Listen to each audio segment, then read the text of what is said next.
Bismillahir Rahmanir Rahim. Please rise for the national anthem.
Assalamu alaikum wa rahmatullah.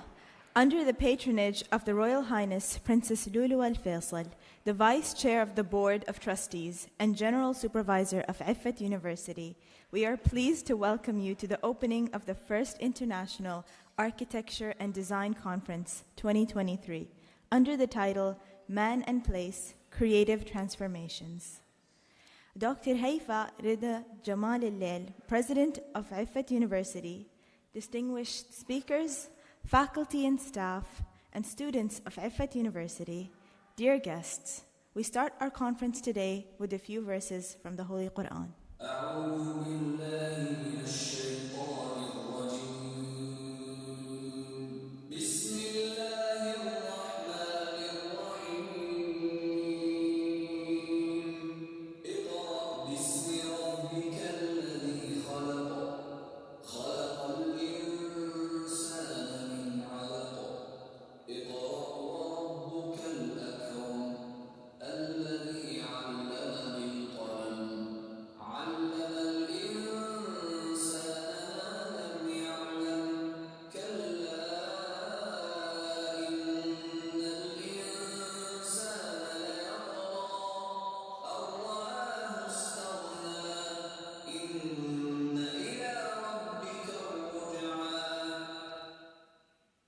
Sadaqallahu al-Azim.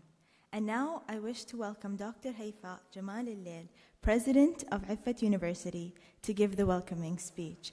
Dr. Haifa is the President of Iffat University in Jeddah, Saudi. She was awarded a PhD in the public policy from the University of Southern California. Before joining Iffat University in 1998, she served as the first dean of Girls Campus in the King Abdulaziz University in Saudi Arabia. Dr. Haifa is a distinguished leader, respected academic, renowned advocate of youth engagement, and author of several articles.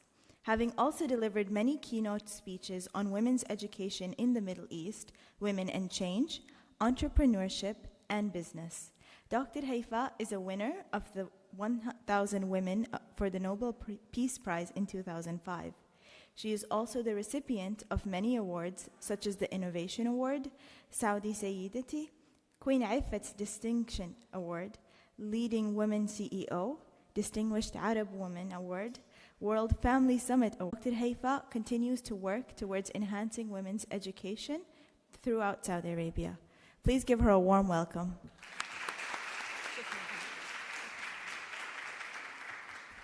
بسم الله الرحمن الرحيم والصلاة والسلام على أشرف الأنبياء والمرسلين سيدنا محمد عليه أفضل الصلاة وأزكى التسليم.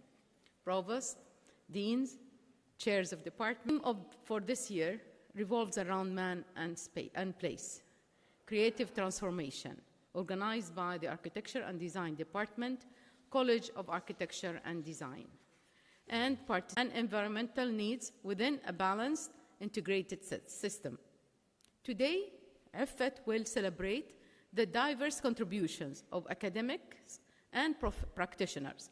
They will have different perspectives through research, seminars, workshops, and roundtables. They are decision makers, architects, interior designers, product designer, urban planner, urban designer, entrepreneurs, educators, of course, and agencies, and top keynote speakers. The keynote speaker for this conference are renowned experts in their fields who will be sharing their expertise with providing valuable inputs to the audience with respect to the various conference themes and sub-themes. All will stimulate discussion covering the latest on both the challenges and opportunities for better future cities. They will discuss these opportunities and challenges in different domains of architecture, building sciences, and technology, environmental design, mobility, infrastructure, urban design and landscape, housing, real estate development, urban development, socio-cultural and economic development, community engagement, tourism, and heritage restoration and revitalization. The conference received submission from architectural, landscape, and urban scholars, graduate students, independent scholars, architects, and members of scientific societies. Dr. Asma will give you how many submissions we received. We're hoping that the outcomes of the keynote lecturers, regular sessions, and roundtables of great contribution to the Saudi Vision 2030 in the development or in their effort of development of Saudi future cities, or the revitalization of our cultural heritage of our old cities. I take this opportunity to thank our speakers, authors, deans of College of Architecture and Design, and all members of IFET College of Architecture and Design, especially all members of scientific and organizing committees, IFET faculty and staff, IFET facility team, and PR and communication team for their effort in organizing this annual conference. Please enjoy the rich scientific event, explore new collaboration opportunities, cultivate your social and knowledge networks, and complement your core experience. God bless you all. وآخر دعوانا الحمد لله رب العالمين والصلاة والسلام على أشرف الأنبياء والمرسلين.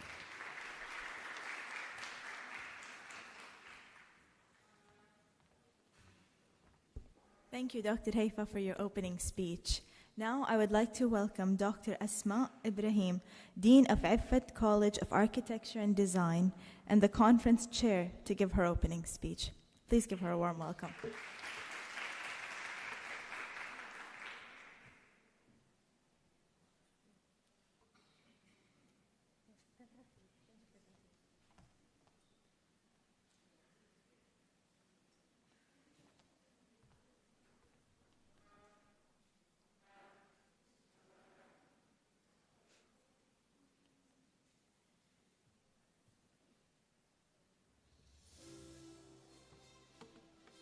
Dear ladies and gentlemen, respected colleagues, IFET affiliates, students, alumni, welcome again to the first International Conference of Architecture and Design, formerly Ma'amariyat. 8 years ago, this journey started with the idea of organizing an international conference of architecture and design. It was actually emerged by the members of IFET College of Architecture and Design under the leadership of Dr. Mervat Al-Shafai, the former dean and the founder of the college, under the guidance and the support of Dr. Haifa, our respected president. They did a lot of achievements and they went through a very long way. This idea was actually an inspiration of the Saudi Vision 2030 that asserted the goal of vibrant society and coincided with the release of the UN Zero Draft Report for the New Urban Agenda in 2016. To turn this idea into reality, determination and seriousness marked the efforts of the college members, all of them. Let me walk you through the timeline of the conference since it started.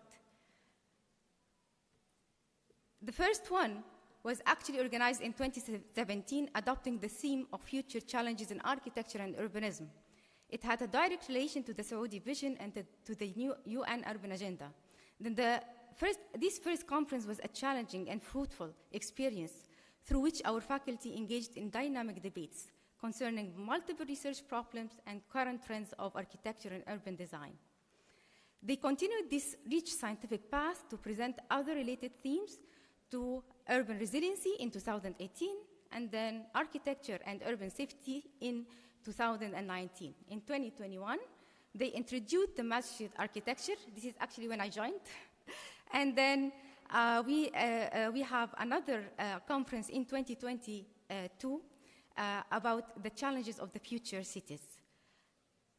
Today marks our first International Conference of Architecture and Design, where the two departments have collaborated together for the first time in a scientific conference to address new and innovative and more complex issues according to the emerging challenges in our cities.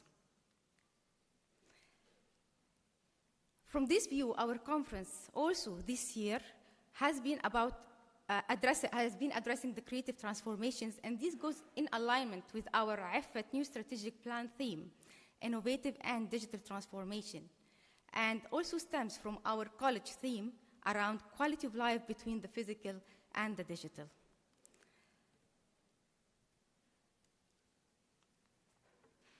Creative transformations offers opportunities for a space to regain its identity, improve living conditions, provide public and green areas, and develop a modern urban infrastructure.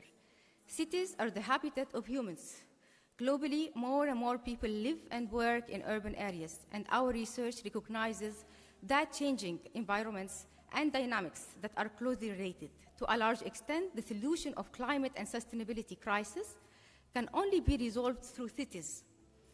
Considering the overwhelming complexity of urban systems, various aspects and key processes of urban space, we took into consideration all this to come out with our themes. The idea that the cities offer several opportunities and contribute to local and global sustainability and resilience is best exemplified by the story of the urban transformations. This research, thus, is establishing a robust yet a coherent agenda, providing chances to integrate various viewpoints and disciplines interested in radical change in the direction of ideal urban systems as a structuring method for incorporating knowledge regarding urban transitions. We present our views on urban transformations in, of, and by cities. We demonstrate how each viewpoint clarifies various issues surrounding urban transitions while also highlighting limitations. In order to enhance the research and practice on transformations for sustainability and resilience, each perspective we presented in our conference has unique insights into urban transformations. And to address these perspective limitations, future research, we connected them together into about three main themes. The first one is sustainability and creative transformations.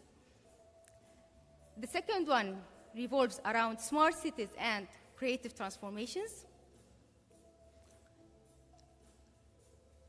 Then we have environmental resilience related to creative transformations. We have also resilient local economies, manufacturing, and creative transformations. And finally, we have the smart products. We have interpreted that into a lot of activities, keynote speeches, and workshops through the full 2 days, starting from about 10 a.m. to 9 p.m. We have 6 main keynote speakers. 2 of them are present and will be presenting just right after me. And they are all of them are addressing actually the challenges of the cities and urban transformations, ranging from Dr. Adel Zahrani, the Deputy Minister for Urban Planning, Professor Rudy El-Khouri, who will be talking about the responsive futures, and Professor Jengel, who will be joining us online to talk about cities for people. Karim Rashid, the well-known speaker, will talk about the future of product design, We have also Professor Michael Mahaffey, who joined us from United States and also will be presenting a very inspiring lecture. And then we have Kurush Salehi, who is joining from Dubai in person, and he will be talking about the different cultures related to creative transformations.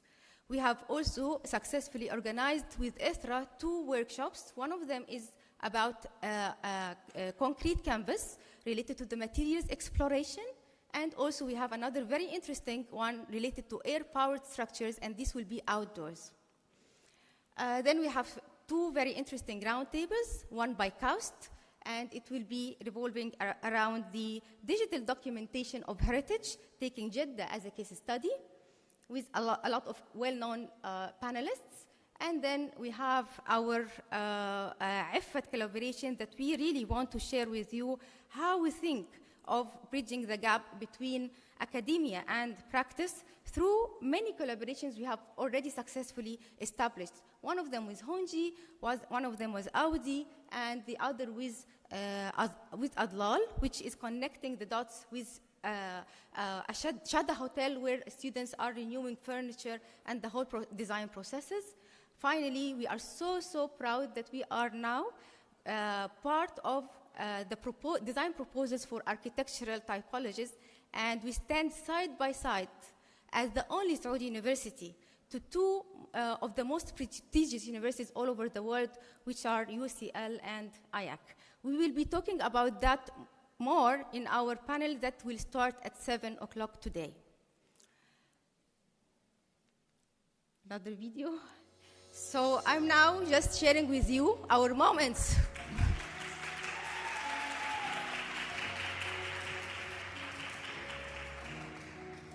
For the preparation of our exhibition, it is just our celebration of the excellence and the very exerted efforts of our faculty and students all over the year.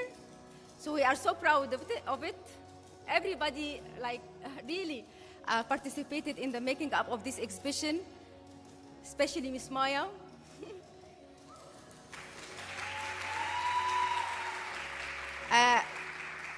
And also Dr. Nial Abdel Jawad, she was mostly responsible for all the branding you see here. Thank you so much. And of course, I don't want to forget anyone, but all of the faculty have participated.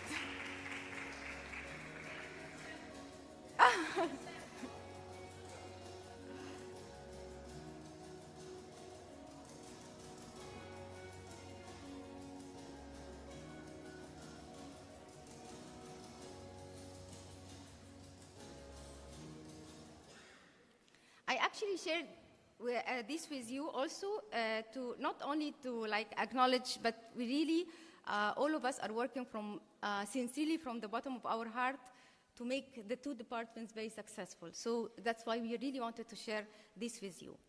Lastly, I think this is the first time we introduce in our conference the school competition.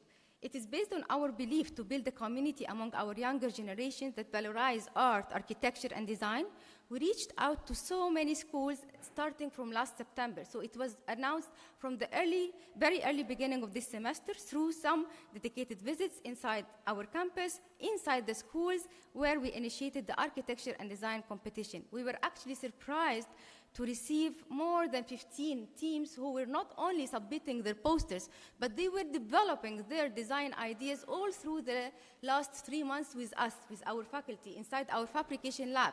And you will see in the session at 6 p.m. how parents, how head masters of the schools were in deep contact with us and continuous contacting us in order to follow up with their submissions and make sure that their posters are exhibited outside, as you can see there, and make sure that their students will be presenting here. They are coming with their parents, so excited to win.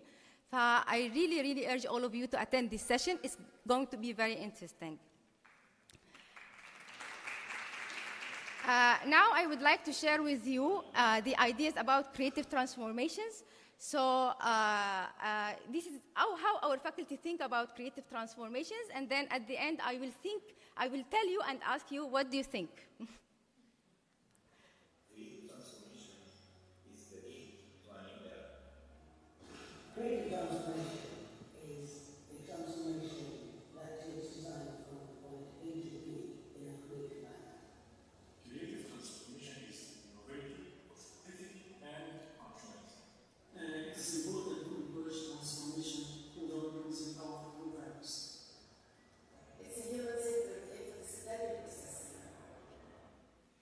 And actually, that is why we created our A&D sculpture that is standing in the middle of the lobby. And you will find on it 3 main faces. And we will ask you to please put on a sticky note to answer the 3 questions. The first one, what do you think of our conference? The second one, what does or do creative transformations mean to you? And the third one is, what do you propose for our future conference themes? So please, before you leave, make sure that you put your sticky note on the 3 faces. Finally, I would like to welcome you to explore our scientific journey. Let us now renew our minds by creative transformations that we will experience through our sessions. Be transformed by the renewing of your mind. And thank you so much.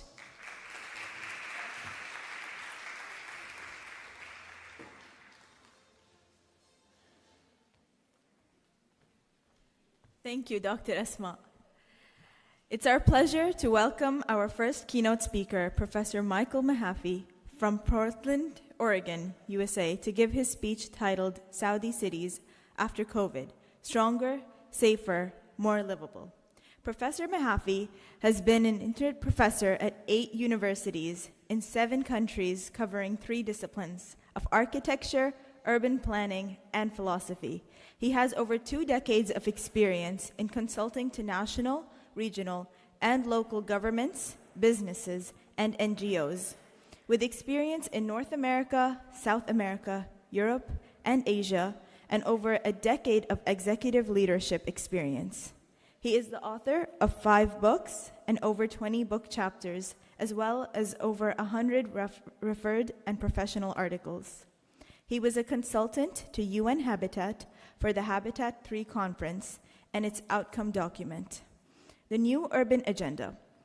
He contributes to the graduate education in urban planning, architecture, design, philosophy, and public affairs at the University of Texas at Austin, UC Berkeley, and Delft University of Technology. Please welcome Professor Michael.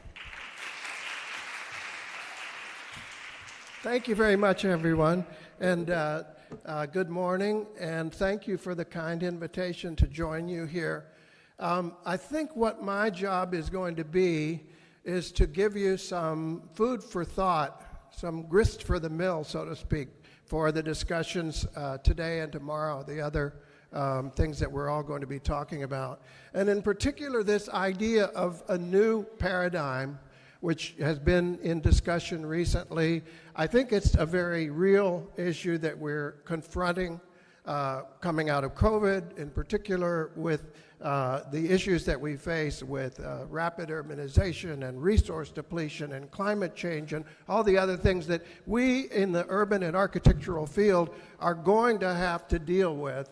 And I think we need to confront this idea of a new paradigm and try to understand how far it really must take us. And I think it must take us very far indeed, maybe into some very new ideas and perhaps some ancient ideas as well.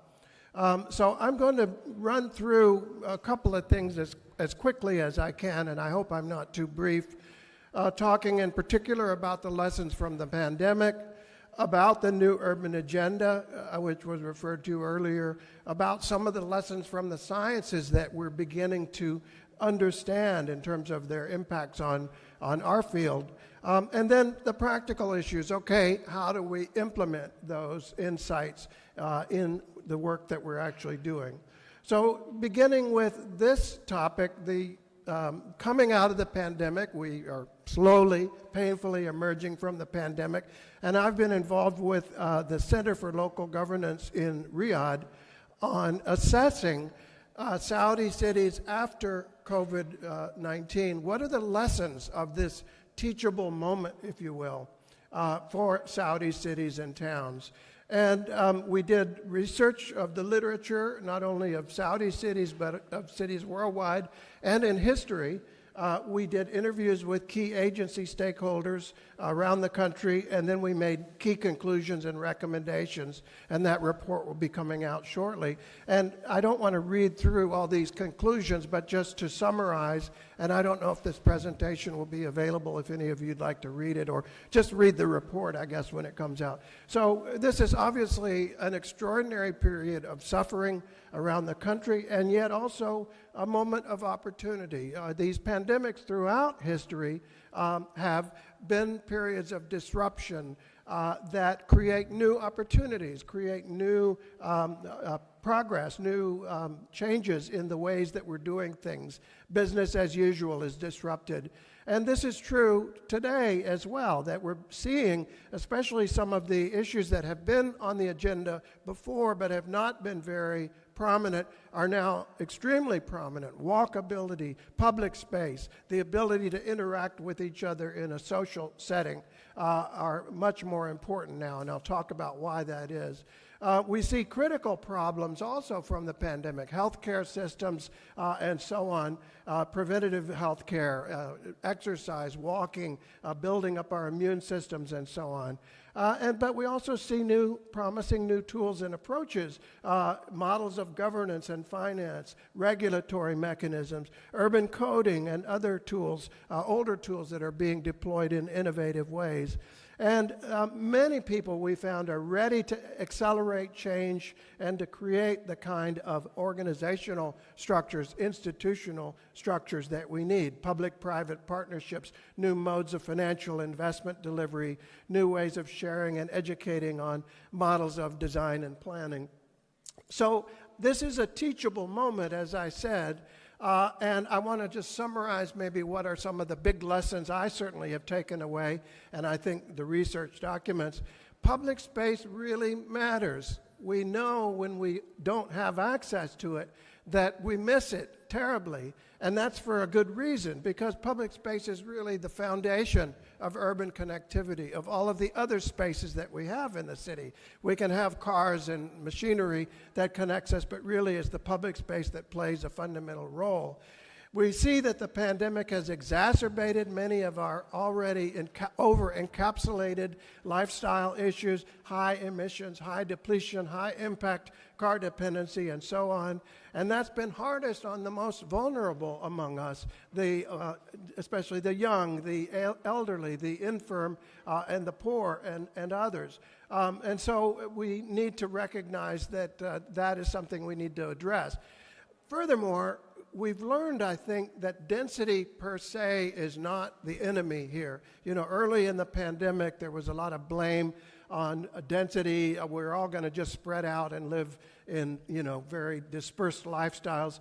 Actually, if you look at the research evidence, you can see that these are exactly the same density, these three examples from the Urban Task Force in the UK some years ago, but very different urban forms and very different patterns of connectivity. If you see, for example, in the tower, the tall building, everyone is concentrated in the lobbies and the elevators and the much more sort of centralized form of connectivity, whereas the row house pattern is much more dispersed and there's much less contact. And the perimeter block pattern on the lower right is maybe somewhere between the two. Exactly the same density, very different patterns of connectivity, very different patterns of transmission as a result of that.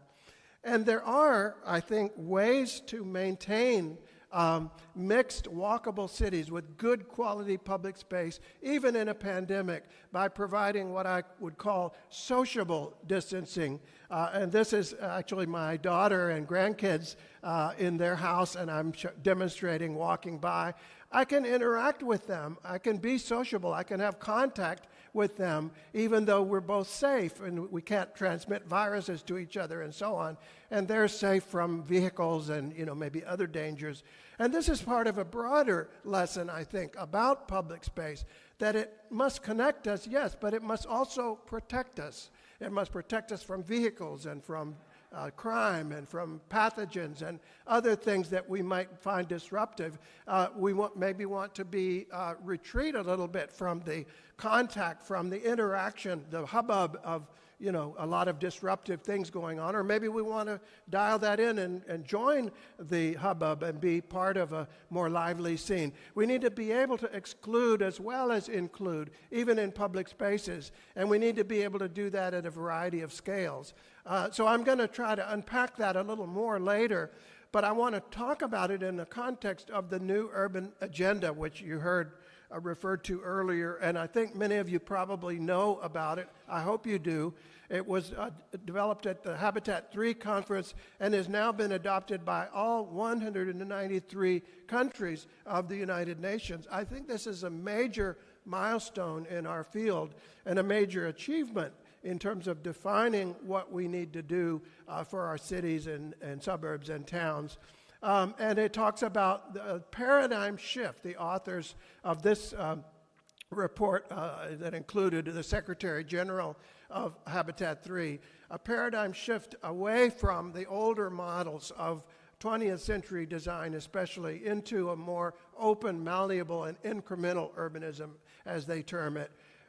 And where public space especially looms very, very large indeed as part of the document. You'll see lots of language about public space. You'll see language about well-connected, polycentric urban spatial frameworks, compactness and density, a mix of uses, public space networks, I'll come back to that, public transportation, walking and cycling, and so on.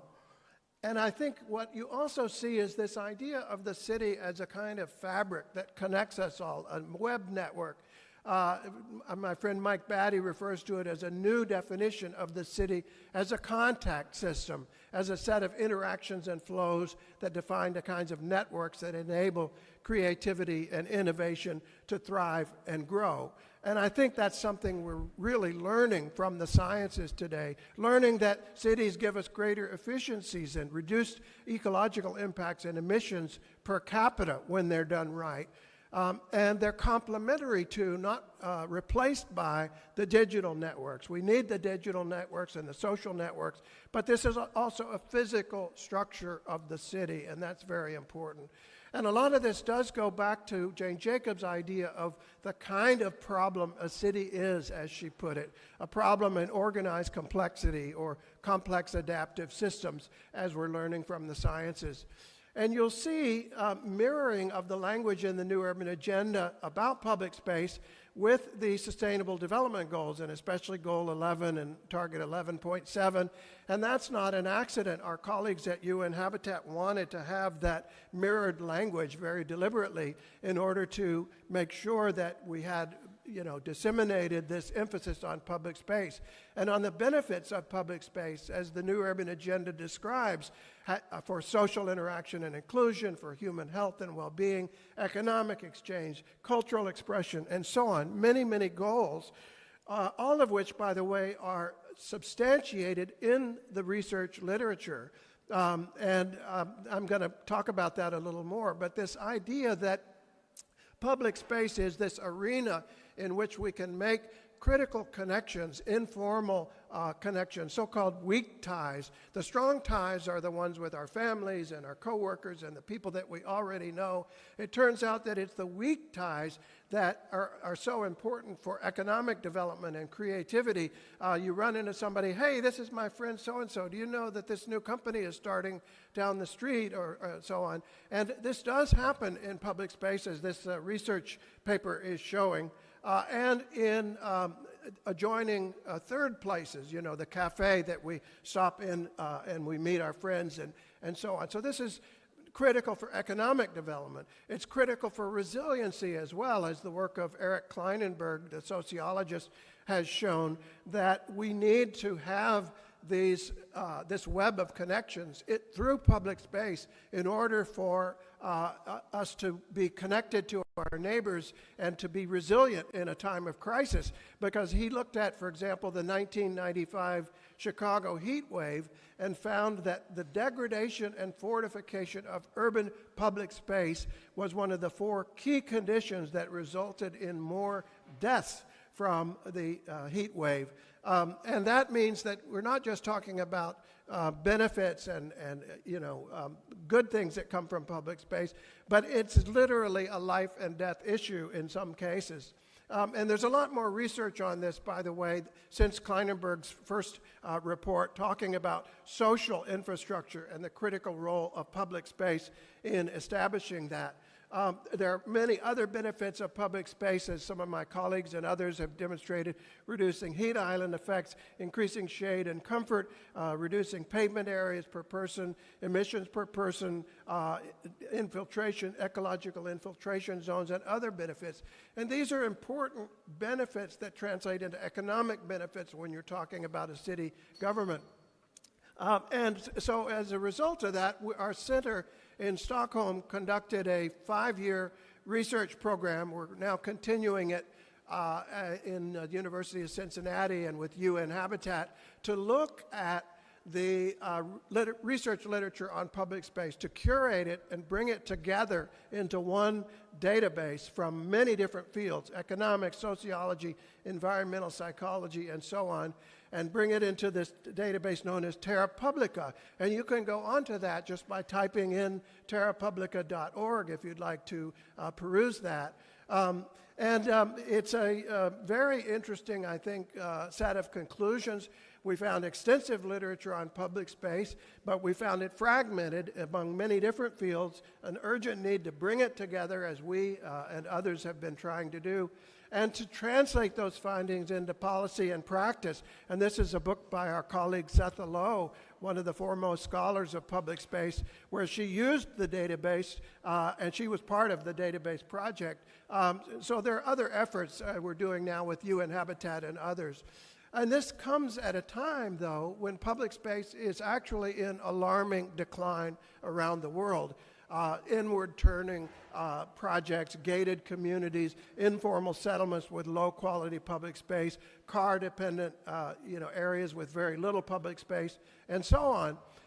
And this, unfortunately, comes from the models that we have used, the old paradigm, if you will, which at the time seemed to make great sense. We would move away from the messy, unsanitary, overcrowded city of the 19th century, perhaps into this gleaming new world of everything rationally organized and everything pulled apart and put in its place and all connected by machinery.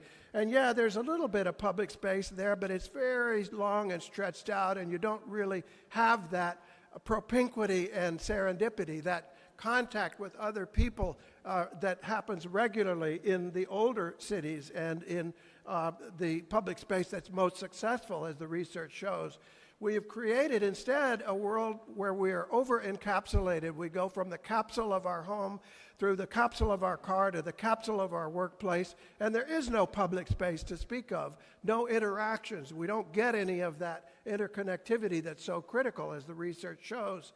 And this was a very deliberate model. You can see this drawing here or this photo of a Norman Bell Geddes exhibit, and then this was an ad in the Shell Oil Company. Not a coincidence, I don't think, that oil companies were very bullish on this scheme. And this was the world that we built. This is Dallas, but it could be many, many cities around the world. It could be Jeddah, right? It could be many places that are very, very similar.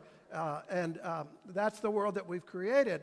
And we're still moving in the wrong direction when it comes to emissions and resource depletion and all the other challenges that we face. This is Beijing in 2000. This is Beijing in 2009. Just 9 years later, the extent of the city has increased fourfold, but the population has not increased fourfold, which means that the density is going down, sprawl is increasing, emissions and depletion are increasing, all the other things we're talking about. And we are on track to produce more urban fabric in the first 50 years of the 21st century than in all of history behind us. That means that we really need to get a handle on this challenge if we're going to get a handle on our other challenges. This is happening all over the world, as I said, and we need to be clear that there is some very good news with this.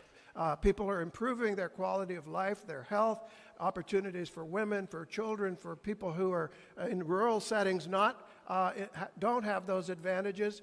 And yet there are a lot of alarming aspects to what is happening. What is being built is often sprawling and resource inefficient. Again, in South America and Asia and Africa and Eastern Europe, it's happening right around the world. And it's happening in the informal settlements where roughly 2 billion people now live, depending on how you measure it, and also in the market rate developments as well, as I said, the inward turning and car-dependent developments that are happening right around the world.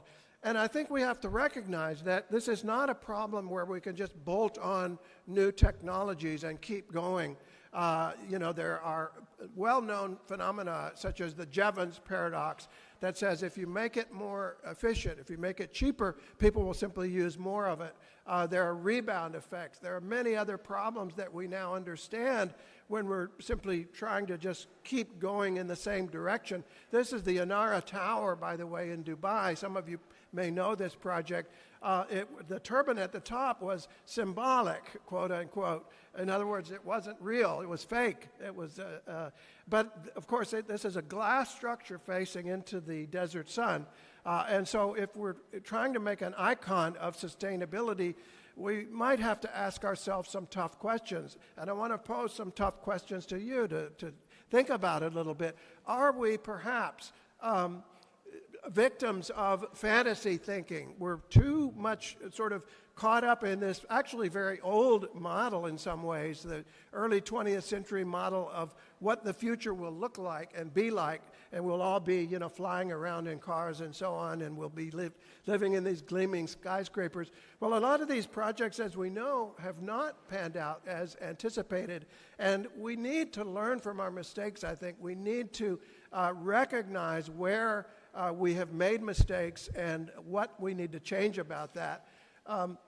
We need to recognize certainly the urgent need to overcome poverty and its ills, and this high resource consumption, high emissions approach does do that, but it's kind of the crack cocaine, if you will, of economic development.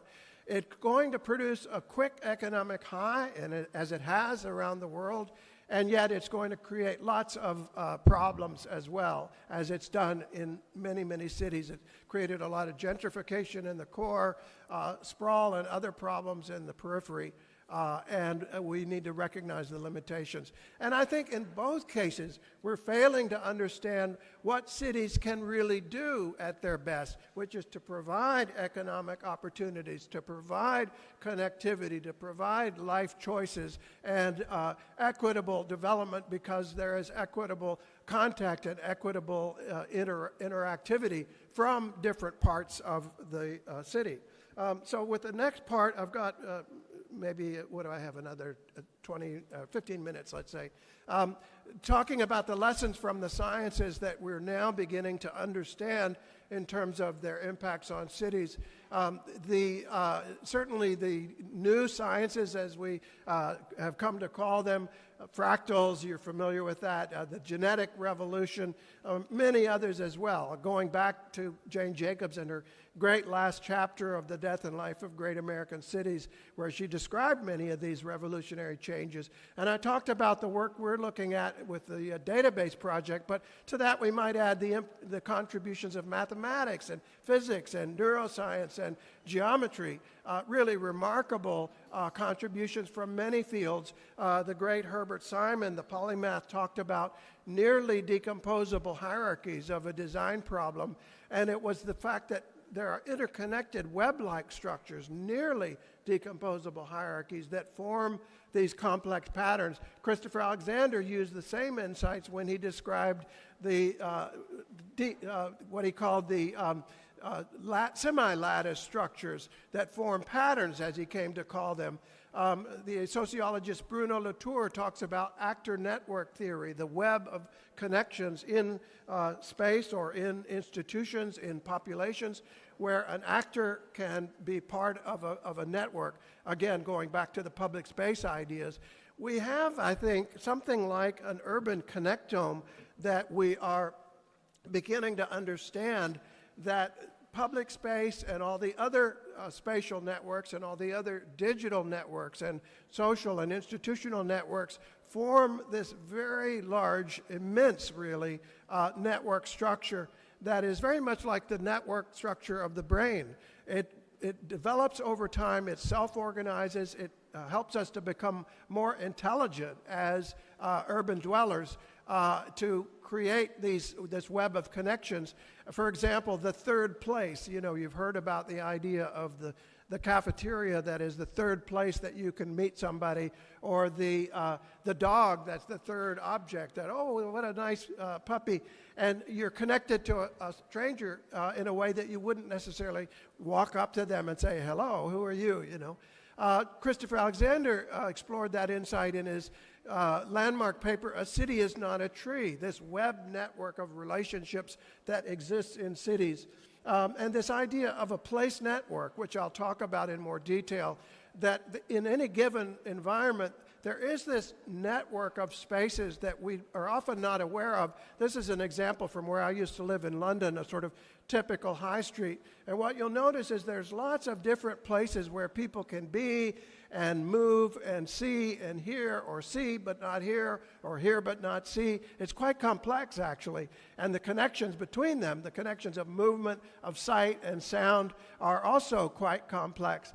And this structure is very complex, very much like the room-like structure of a house, the literal rooms, but the rooms, so to speak, even outside in the street, the urban rooms, the yards, the areas outside on the street, the sidewalk cafe, or the little stoop right outside of the store, and so on. Quite complex, and we're able to mutate that and adjust it, make ourselves more comfortable over time.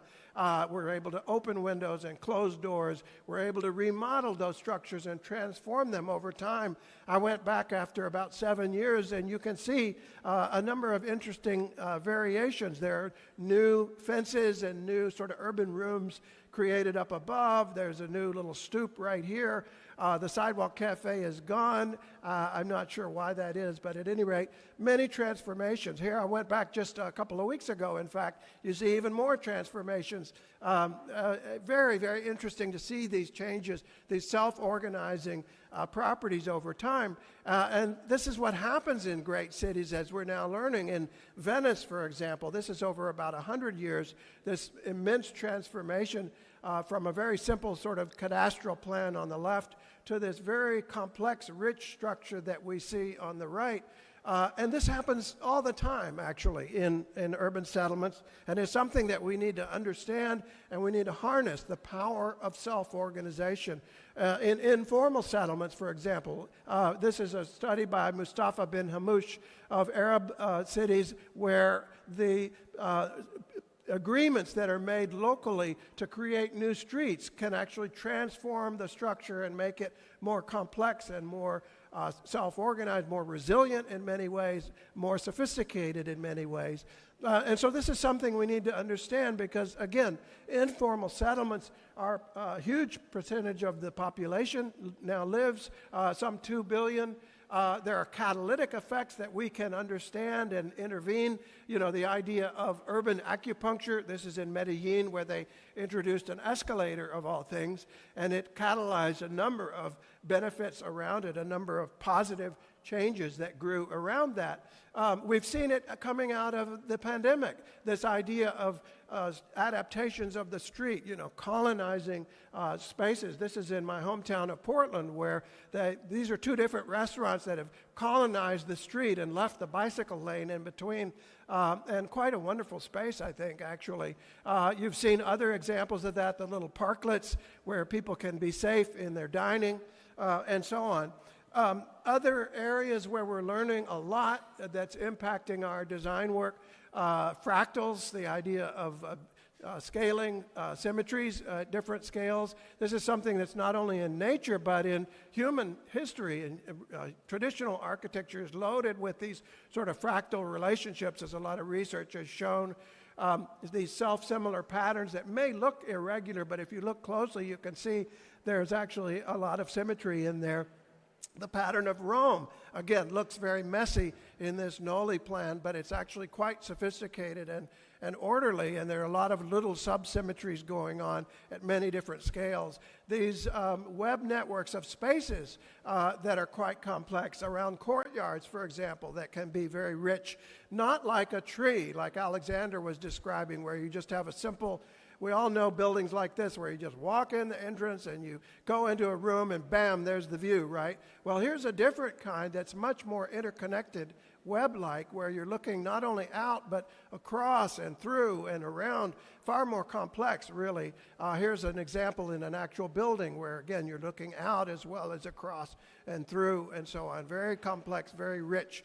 And this is true in many traditional environments, as you can see, where you have this kind of interconnected web-like relationship. It's also in 3 dimensions. This is in drawing in Rome, a place that still exists, by the way. But I think we need to recognize that what we sometimes think of as backwards and old-fashioned, 5 minutes? Okay, is actually quite sophisticated and rich. And I'm just going to wrap this up, but I want to touch on this idea of beauty as something that we now understand is very, something that we now understand very literally from neuroscience, that it is something we are actually responding to in the environment. It's not all subjective. It's not all socially constructed. Yes, there are socially constructed aspects, but it comes from a common root. And if we understand that, and we understand that most people, most users, tend to share a lot of the understanding of what's beautiful, and that we as professionals and as artists and as various specialists might be the outliers, and we need to think about what that means in terms of our own roles of trying to design for larger populations. A lot of interesting work on that. I'm going to wrap this up because I want to go to the last section. Here's some examples of why beauty is actually rooted in our understanding of disease and things that we're attracted to that are healthy for us. There's an impact on health as well that's very important, as the literature is showing us. Biophilia, you've heard about this term, the ability to walk, the desirability of walking environments and of public space, the promotion of health, and so on. This is my own research on symmetry, which I think is a very fascinating area, far more complex than just mirror symmetry left and right. There are many different forms of symmetry that it can be compounded. Deep symmetry, as I've come to refer to it, this is a study that talks about deep symmetry applied to the particular work of Camille Khan Mumtaz, and I think fascinating and important work. We think of this as maybe old-fashioned, but actually it's very sophisticated and cutting edge in light of the new sciences. And again, we're cloaking a lot of our buildings now with veneers of symmetry through the fractal patterns of vegetation and so on. But are we getting the deep symmetry that we see in many of these ancient buildings that have lasted, in this case, almost 2,000 years in continuous use? Are we promoting our health and our well-being? Are we experiencing a symmetry deficit disorder in many of our environments today? So this is what I'll close on: practical issues. Generative systems, we understand from biology how these systems actually work to generate the form. We understand it in traditional environments, how particular processes generate particular forms. And we understand it in modern environments, how the codes and the zoning and the economic rules and all the rest of it, economies of standardization and scale, give us what we have today in many cases. And we designers are sometimes left to just sort of cloak an image on top of all of that, right? But there are economies of place and differentiation that we need to learn to capture that I think are so important in exploiting these insights. Going back again to Jane Jacobs and the idea that this is a problem more like gardening, finding and building fertile soil, getting good genetic seeds, watering and fertilizing, pruning and weeding, building trellises. And again, what we're doing today is diagnosing and improving conditions. We're using patterns and prototypes. We're using incentives and funding, regulations, infrastructure, frameworks, and combining all of these into strategic toolkits. And this is what I want to say, what I want to close on, is that I think our work is to build these toolkits, to actually implement these insights into new practice, new policy, and to get the kind of quality that we need, especially when it comes to the public realm and this connective tissue. And I'll just mention this project that our group has been involved in, a new pattern language, going back to Alexander's insights, using a lot of the tools and strategies we've talked about. You can go online and try it. Just type in npl.wiki. And this is one, for example, we're doing with our Saudi cities after COVID, where we're doing things like looking at thermal comfort patterns, using buildings as public thoroughfares in order to keep people cool as they move through, large-scale misting systems, and so on. That's just one example. Other kinds of patterns in technology and big data and remote sensing, economic tools, regulatory tools, and so on and so forth. So I think this is an exciting frontier, and I hope many of you will be thinking about this in your careers and in what you're going to be doing in your own work, because there are immense challenges but also immense opportunities. And I think in spite of the great threats we all face, this is an exciting time to be working. Thank you.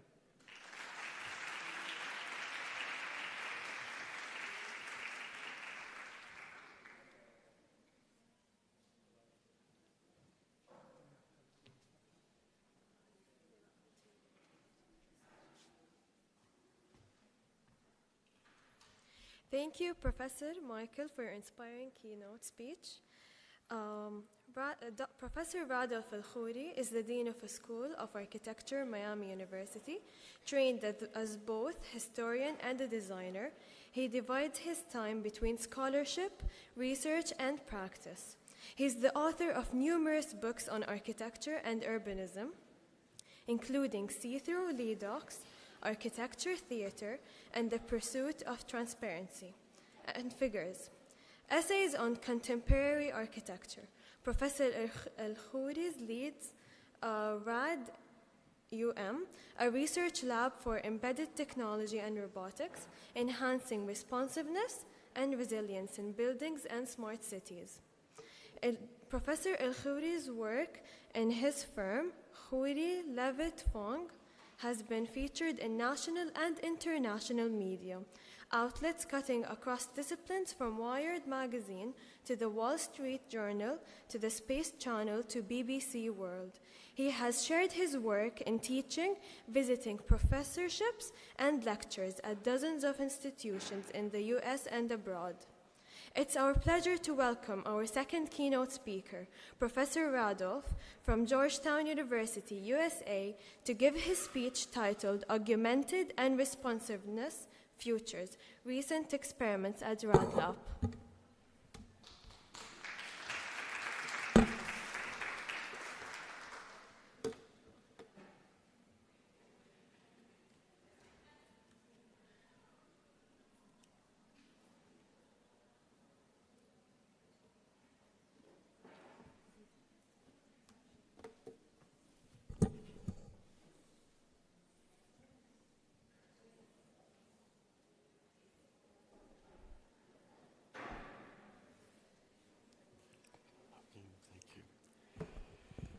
Hello, and I'm delighted to be here once again. I'm a regular visitor to EFAT University, and it's always a pleasure. So today I'm talking about exciting developments in technology which are really transforming the higher education and architecture, but also the profession. Showing you here our staff enthusiastically unpacking the new robot arm that now is de rigueur in all the schools of architecture in the US.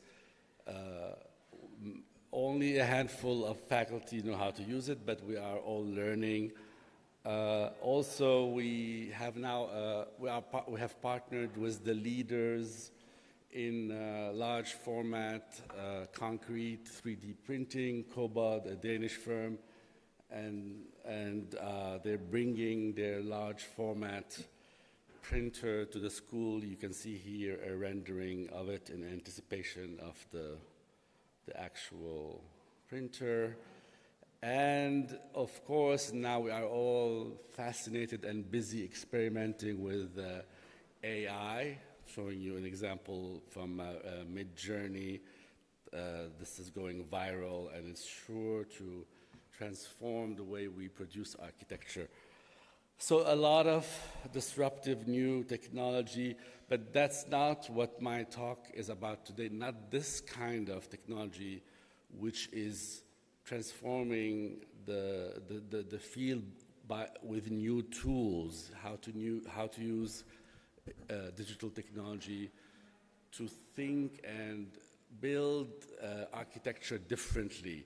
In this case, we are talking about how the new technology is embedded in the architecture, is part of the material. So it's not a tool, but it's the thing itself, how we can use computation, wireless connectivity, etc., actually as a component of the built environment. So let me introduce you to RAD Lab, the research unit that I lead at the University of Miami that is dedicated to this project. It is really meant as a platform for students to experiment with the new technology, but also as a home for research by faculty and dedicated research staff.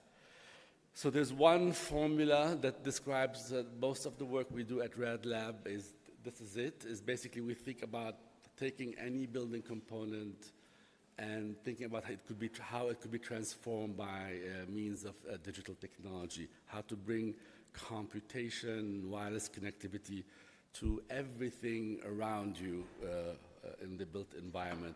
So this is a student project that takes this very literally. Here, the brick basically animated by sensors and motors in order to react to light and therefore modulate solar heat gain or the view. This is a responsive truss that actually can basically transform its geometry in response to eccentric loads in real time. These are all student projects. This is a system of self-propelling wall partitions that can reconstitute the plan, again, in response to environmental inputs or uses. So these were student projects, and I'm going to show you now some of the work that I do at the lab, using the same formula and in collaboration with other faculty. This is taking this formula and thinking about how actually a blanket could be transformed with the technology.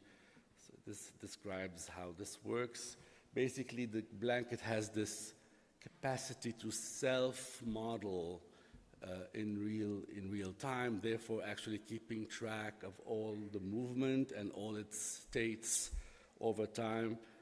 So actually, for different uses, but mostly for tracking sleeping patterns and by extrapolation sleeping disorders. So what's interesting about the blanket is that it is it's not that we just bring technology and glue it on, but actually we rethink and reconstitute the blanket itself as the technology.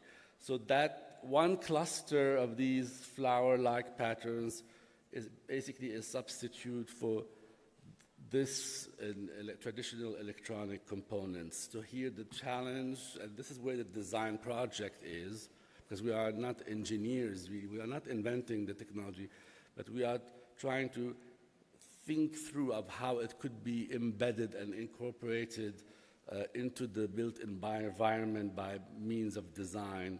So here, working with conductive thread and fabric to reconstitute an electronic circuit, which measures the change in voltage by means of where the tassel falls on the pad to extrapolate the shape of the blanket. So what's interesting here is that usually in order to diagnose sleeping disorders, you have to go to a clinic, you spend the night. There are very precise instruments that measure your patterns during that particular night, and you get a very clean, precise data set. What the blanket does is actually measure that pattern over a year or longer. So you have a very big data set that's not accurate at all. It's a it's not a clean data set, but because it's a bigger data set, actually it's more useful. So that's the ambition here, is actually to replace the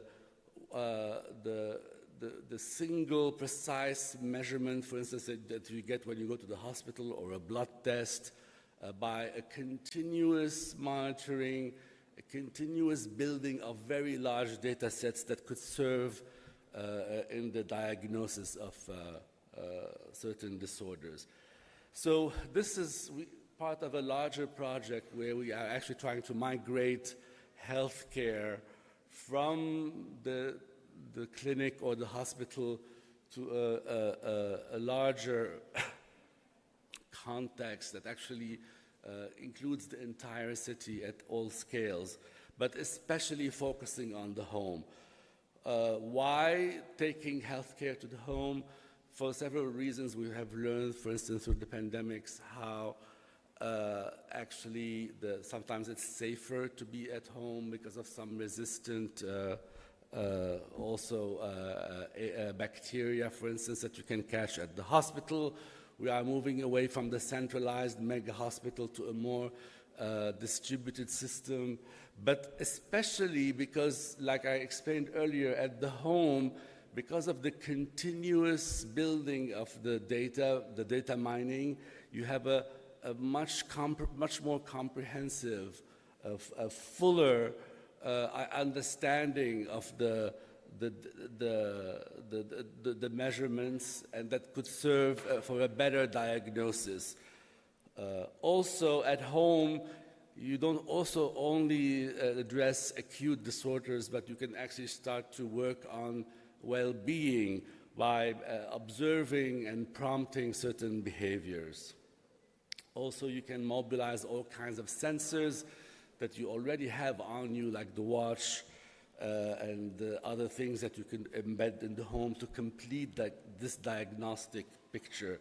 Also, some environmental sensors that could contribute information about pollutants, toxins, and other environmental factors that could complete the picture.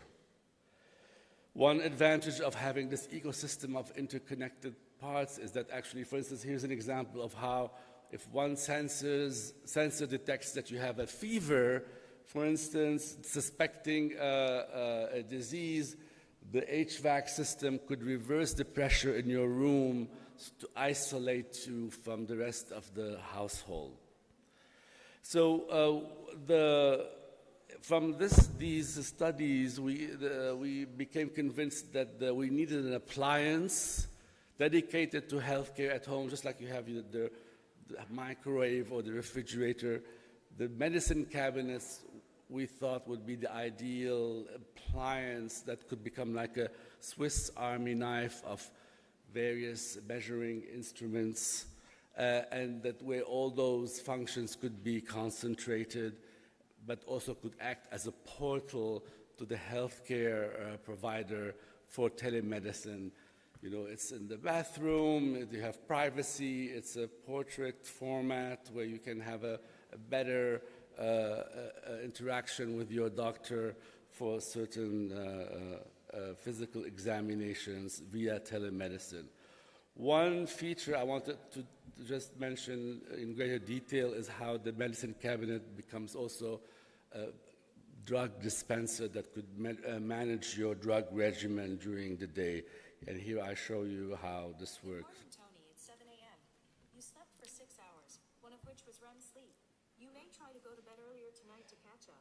I don't know if you can hear, but basically the drugs are behind the mirror. It's a two-way mirror, so they become visible when eliminated.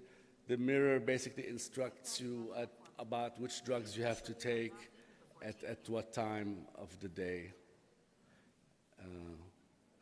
So it's a kind of an augmented hybrid reality, mixed reality that helps in the organization of your drug regimen.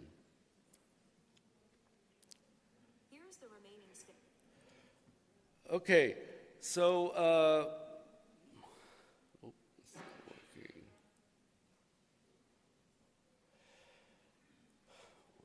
There is one set of projects, experiments at the lab that I would like to concentrate on. There's one theme that we have become very interested in.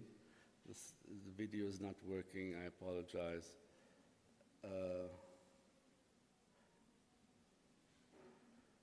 Maybe.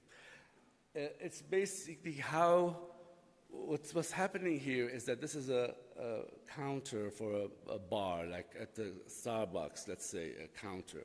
You bring your tagged personal cup, you put it on the counter, and this becomes a display that actually shows you your own social media feed, Instagram, Twitter, etc. So what is actually a semi-public space, that counter becomes customized, privatized, so to speak, because it's displaying your own social media feed, and the people around you can see and interact. It's this capacity to bring your own world, to customize the public environment that we become very interested in, to bring this kind of individuated response to public spaces. This is what I would like to show you a few projects on this, but I need some water.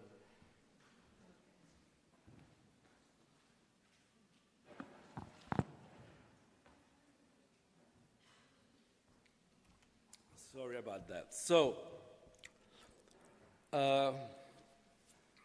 customizing for individuals public spaces or features of public space.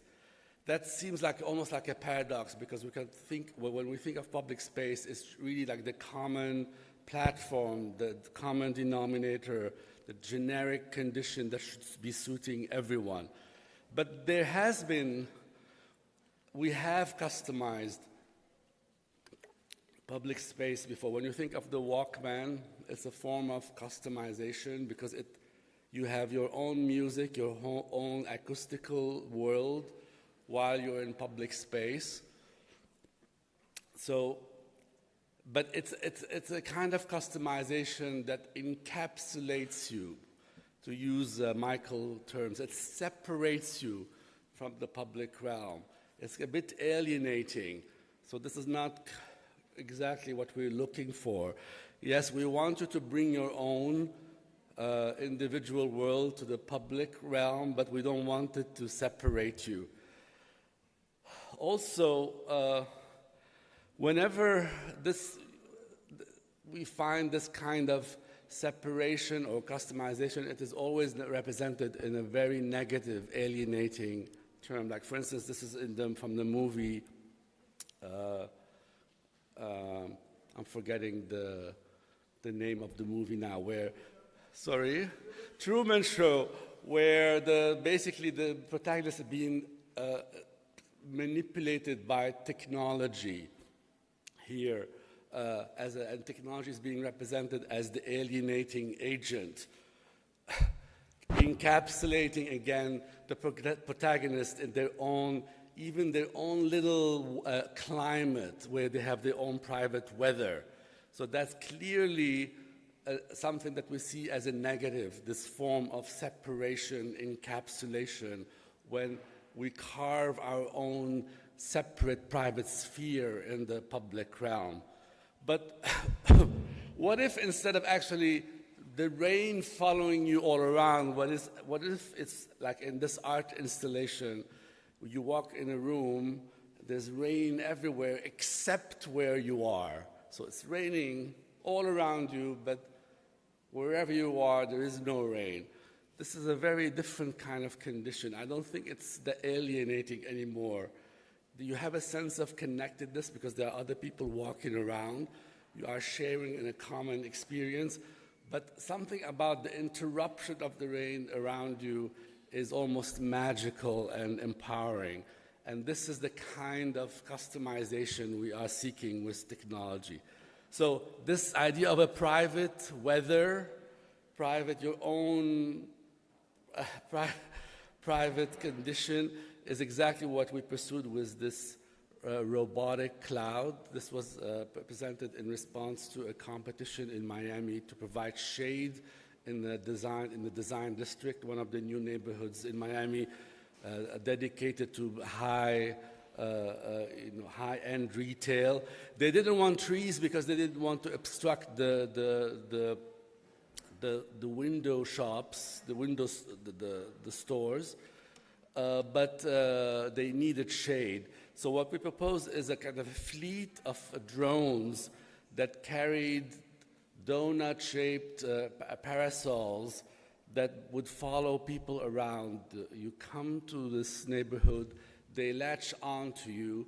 If you don't want them, you can wave them away with a hand gesture. They understand.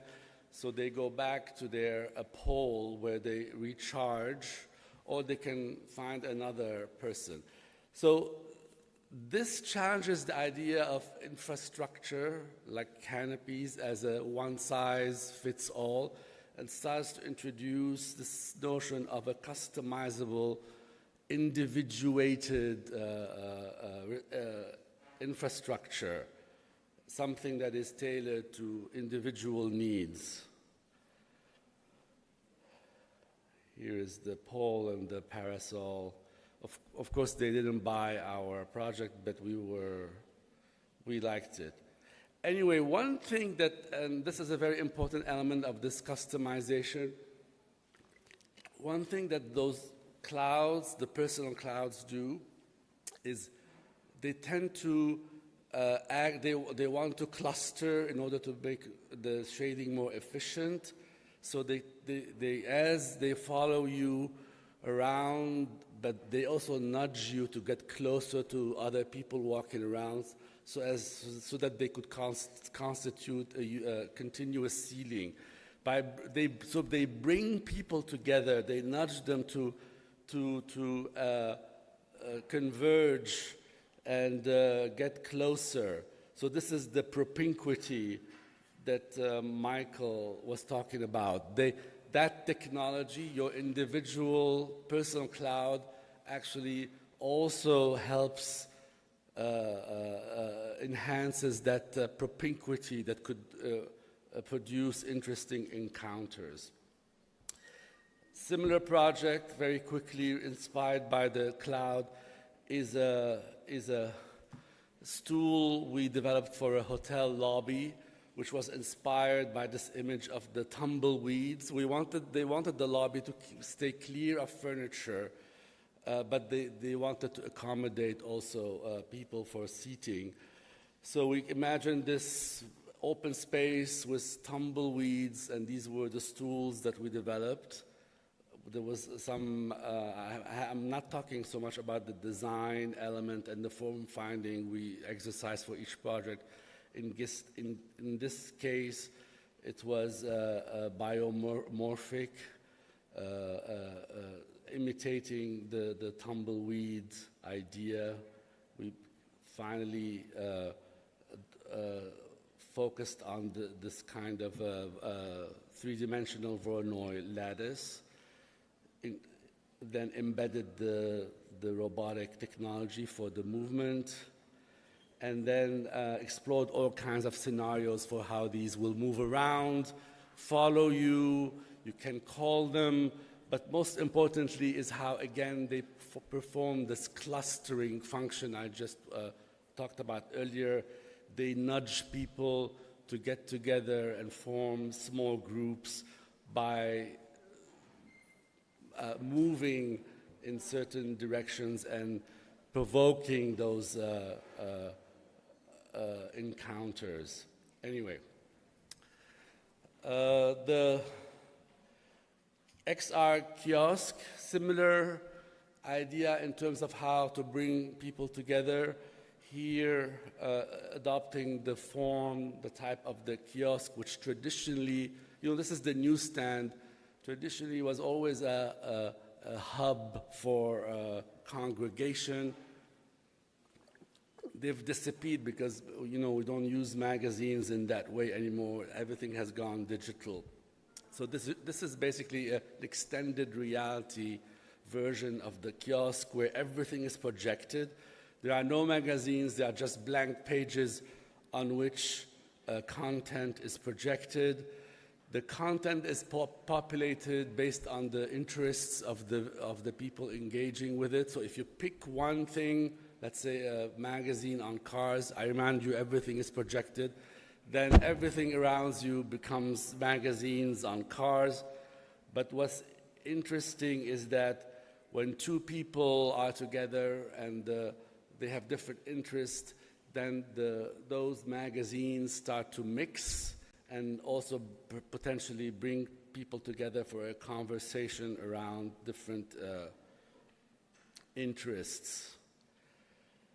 This is very much the idea behind this other project we presented for a competition for Burning Man.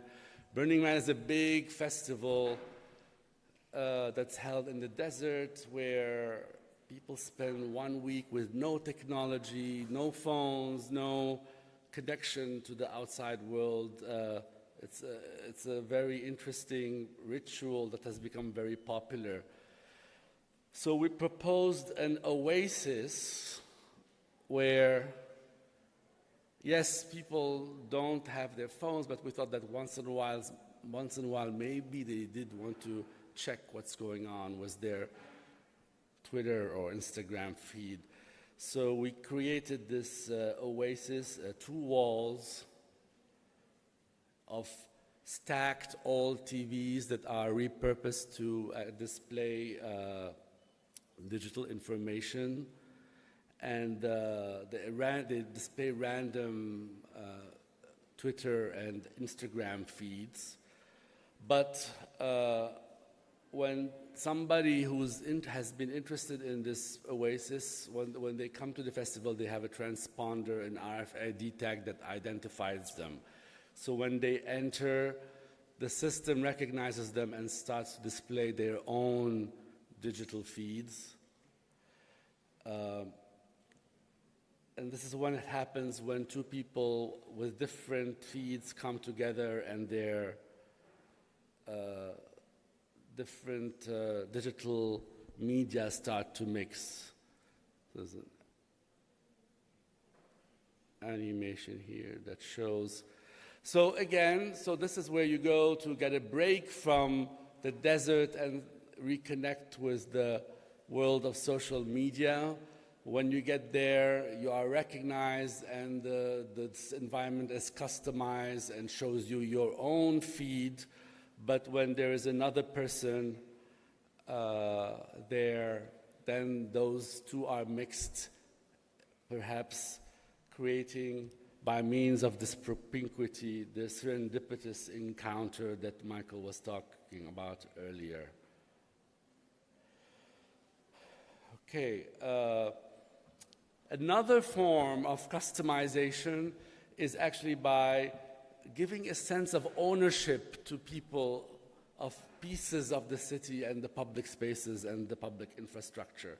This is a project that attempts this, basically to associate individuals with elements of the public space so that they can identify with it, take ownership, and feel like they belong, and a sense of more connectedness with the public space. So this is a project developed for the Underline. It's a big landscape project in Miami, very much inspired by the High Line in New York, but this time it's not an elevated railway. It's taking over the space under the existing metro system, which is elevated, and creating a linear park. For one of the stations, we proposed an array of photovoltaic panels that wrap around the entire station. The twist here is that each panel is actually tagged and connected to an individual user who is a willing participant in this system. So for each panel, there is an associated user.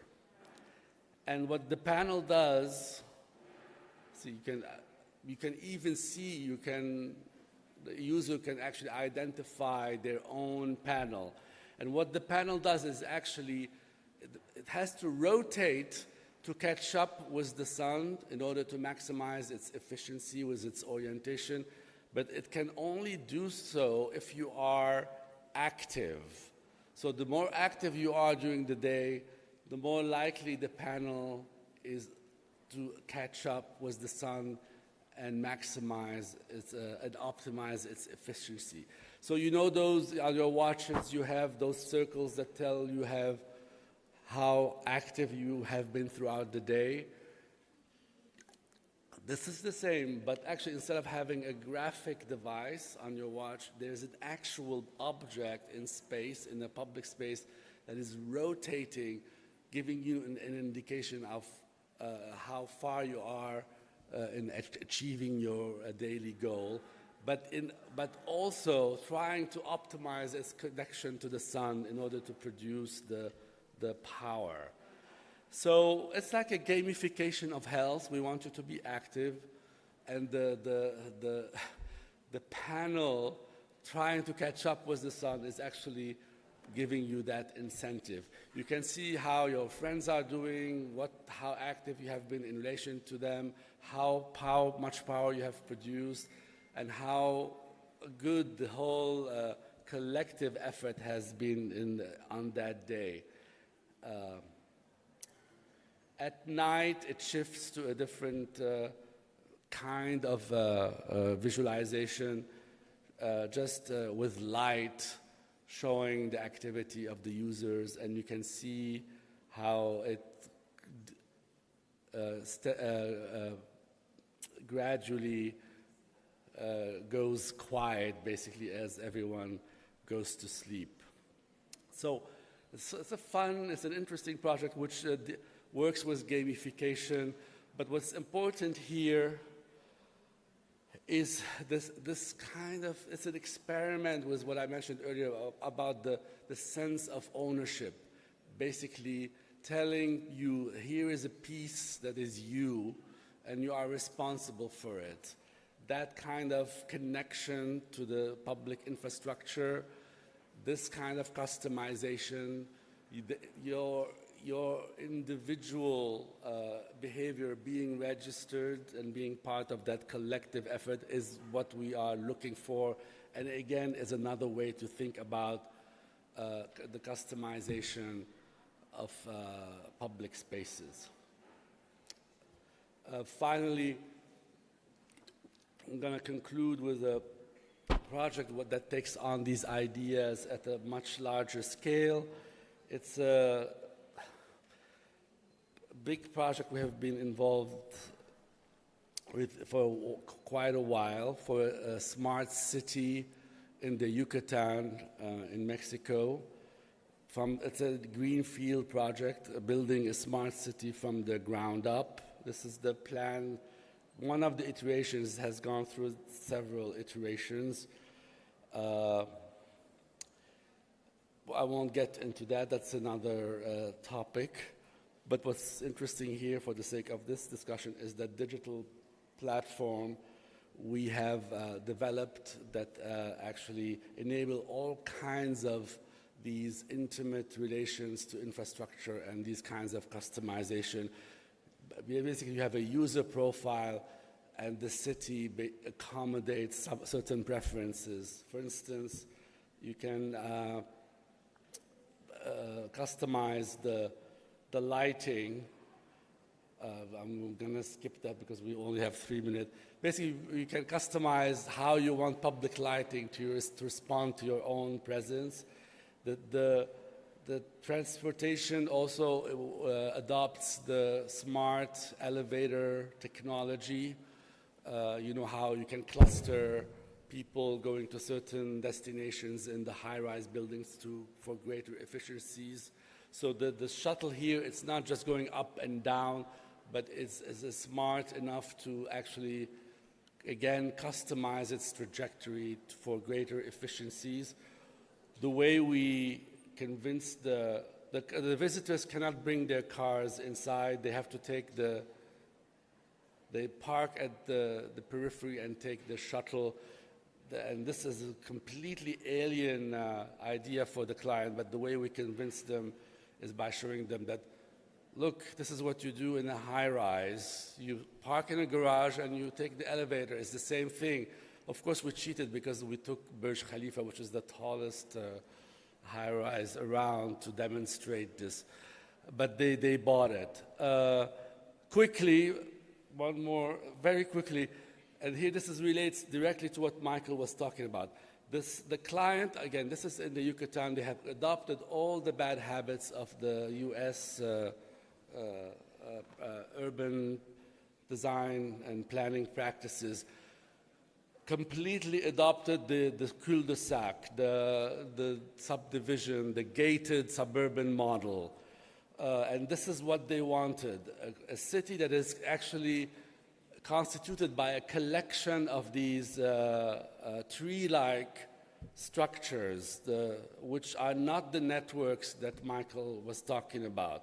Because why? For security, one point of access and a gate. They're all gated. So we complied. When you look at the plan, it's actually a collection of these gated subdivisions. Here you can see the road network, completely separated. These are all the collection of trees with a gate at the controlling access.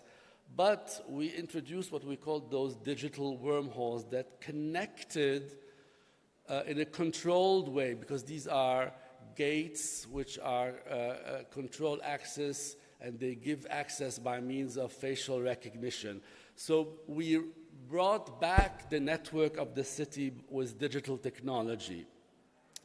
Those passages, those wormholes are actually community uses, but again, the access is controlled. So this is the metaphor we proposed. It's like a marble cake. You can stay in your own subdivision, which is maybe the chocolate or the vanilla, but with the technology, you have the capacity to traverse different layers, to cut across, and to experience the serendipity of those encounters when you have a much more complex network to work with.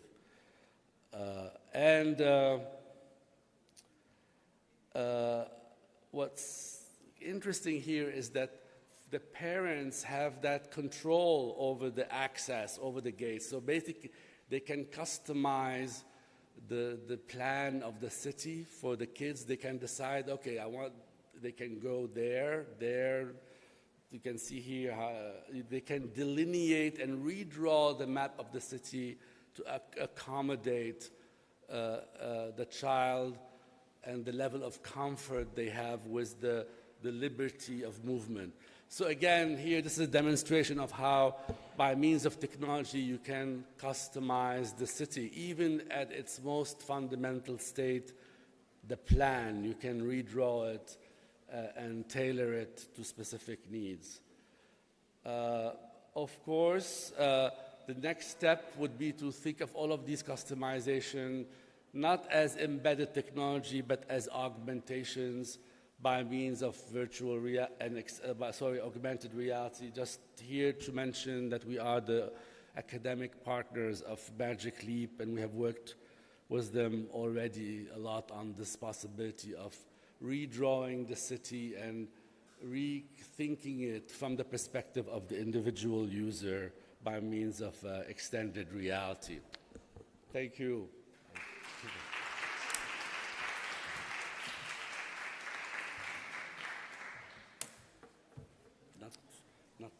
It was quite wonderful and amazing presentation by Professor Michael, Professor Woody. We do apologize.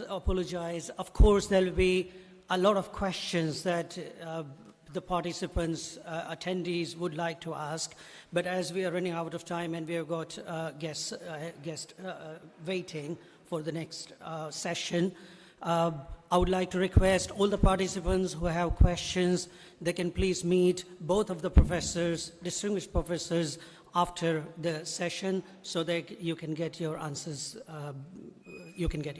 Thank you very much.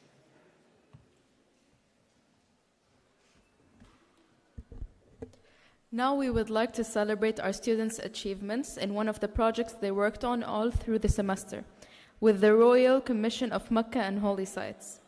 They will be awarded for their hard work through the semester. I would like to invite to the stage Dr. Haifa Jamal Al-Lil, the president of Ifat University, Dr. Wa'il Al-Halabi, historic sites consultant, and Dr. Asma Ibrahim, the dean of the College of Architecture and Design.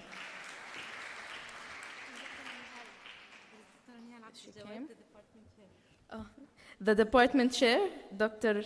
Nihal Adel Abdel Gawad.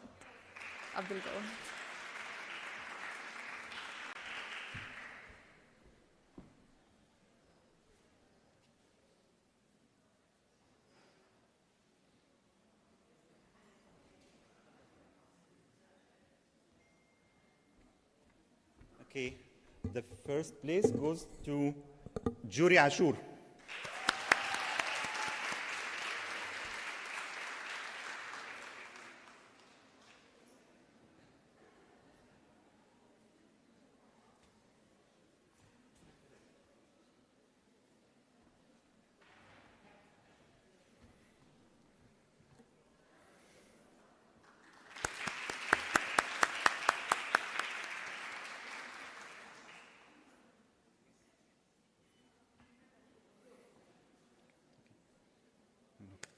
Thank you. Second place, مشاعل الدخيل.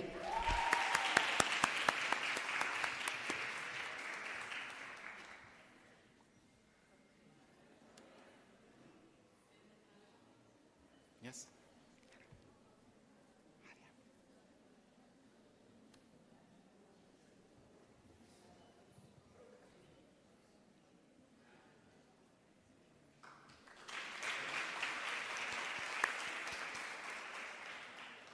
Third place, Hala Kajak.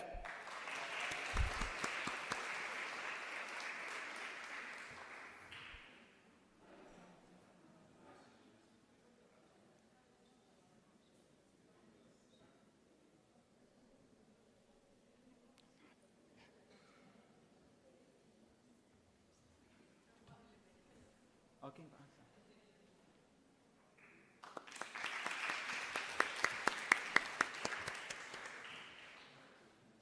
Fourth place, Lamia Al-Amri.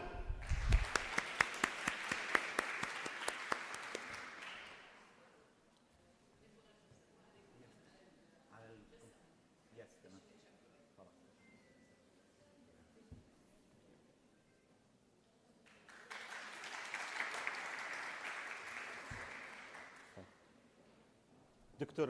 Wa'il, would you kindly please wanted to present about the model, the award. اوكي شكرا جامعة عفت على إتاحة هذه الفرصة. الطالبات قاموا بعمل تصاميم لاثنين من المواقع التاريخية في مكة المكرمة، منطقة الحديبية ومنطقة العسيلة، النقوش الإسلامية في العسيلة، وموجودة بعض التصاميم.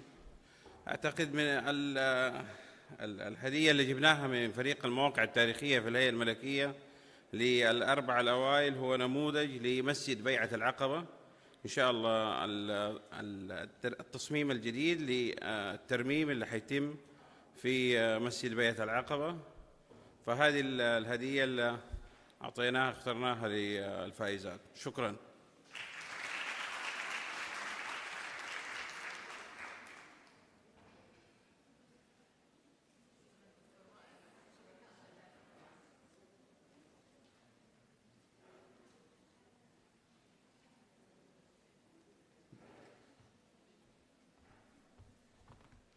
Congratulations, our dear students and friends. You made us all proud. Based on our deep belief to build a bridge between academia and practice, IFAT College of Architecture and Design is always keen to establish a strong relationship with the industry.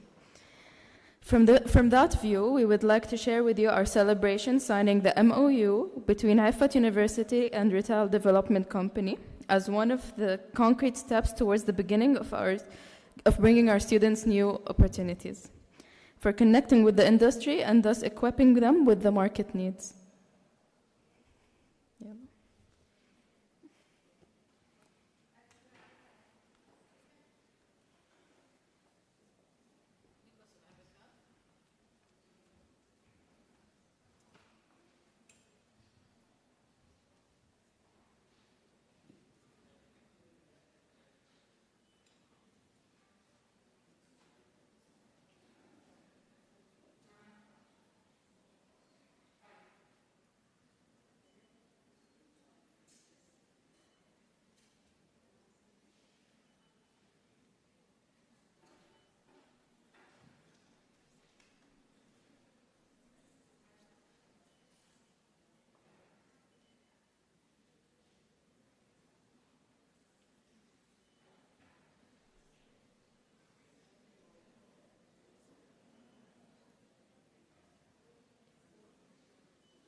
We are now officially inaugurating the conference exhibition with the presence of our respected president, Dr. Haifa Jamal Al-Lal. Lunch will be served at the university restaurant ground floor. At 2 p.m., two paper sessions will start in parallel with Ithra workshops. Materials canvas will be held in the SA rooms, while air-powered structure workshops will be held in the student lounge, in the outdoor space right in front of the library.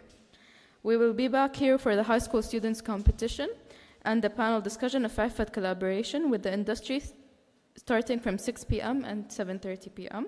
respectively. Thank you.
كلها كانت تؤدي كيف اوفر تايم يعني كانت تتطور. ايش الاربع دروب طيب؟ اللي هي درب زبيده ودرب اليمني المصري والشامي. كانت هذه فكره انه كانت كلها صارت زي انت تسافر مع بعض وهذا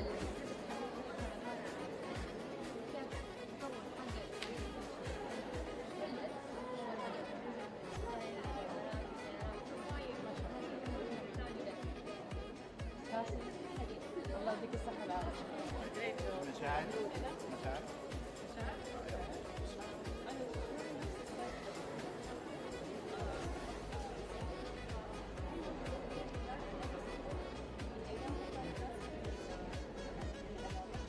من القرن الأول الهجري.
دكتور ساجد ايضا رئيس القسم.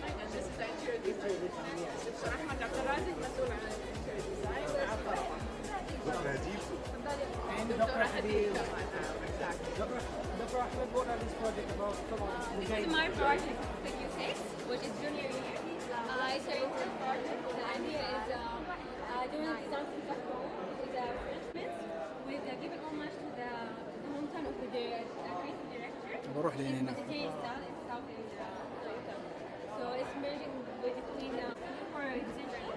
So it's a villa design because it's one style, and so they choose classic style. So they did classic style for the home. I was related to Studio 5, and I designed each furniture piece. Chose the Lego design. For kids or for adults? It's for adults. For adults? Also Yeah. Nintendo for adults. Yeah, okay.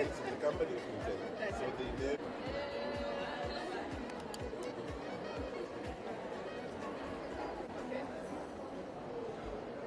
أجهزتنا اللي احنا بنقدمها للطالبات.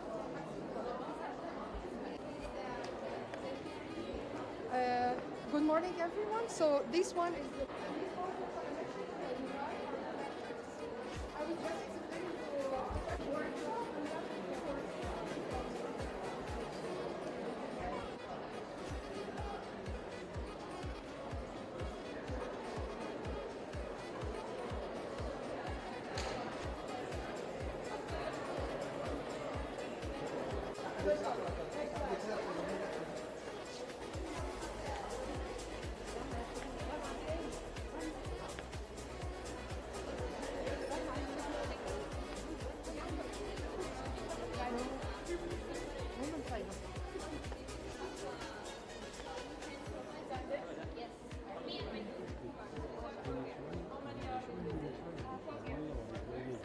Went all the way to Makkah? Yes. Fantastic. So you stayed there to do it, right? Here? Okay. And the stay to here? Yeah. Okay. Thank you so much.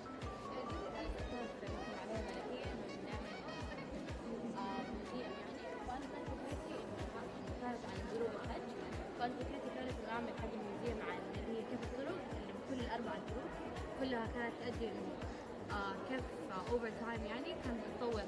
ايش الاربع طرق طيب؟ اللي هي درب زبيده ودرب اليمني المصري والشامي. كانت وهي فكره انه كانت كلها صارت انه انت تسافرين مع بعض وهذا اللي حسيت كيف تطور حاجه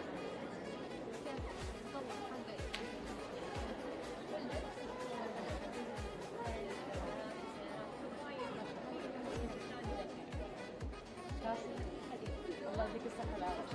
Great job. مشاعر مشاعر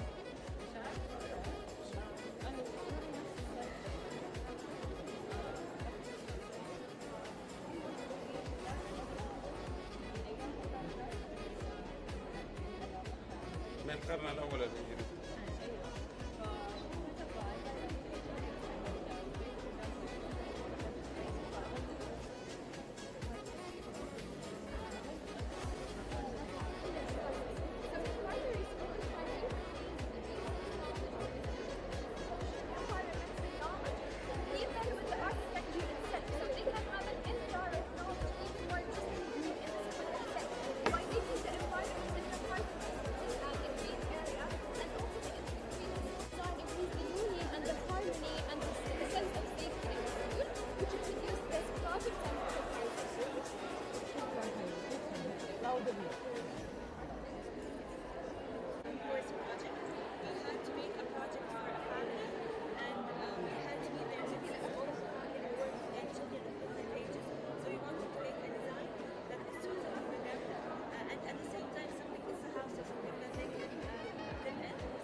دكتور ساجد ايضا رئيس القسم. This is the interior design.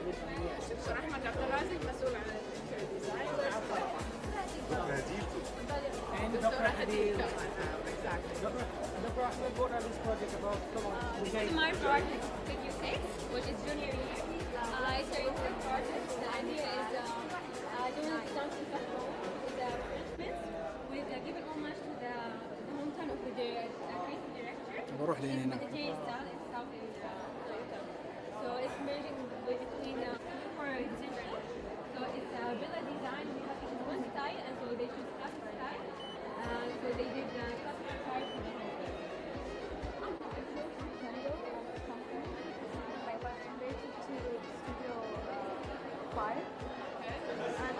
I designed each furniture piece. Chose the Lego design. For kids or for adults? It's for adults. For adults? Also Yeah. Nintendo for adults. Yeah, okay. The company is Nintendo. So they live.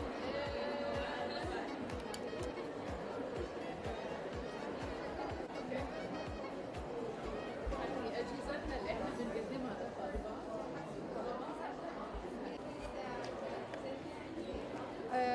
Good morning, everyone. So this one is the. I was just explaining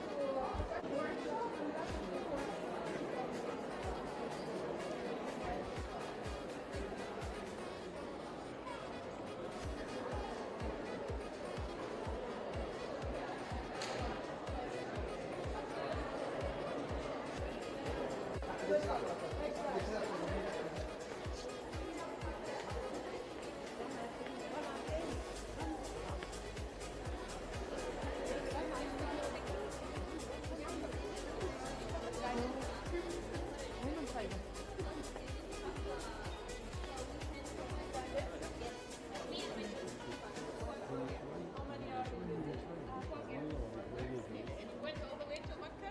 Yes. Fantastic. So you stayed there to do it, right? No. Here? Okay. In the studio here? Yeah. Okay. Thank you so much.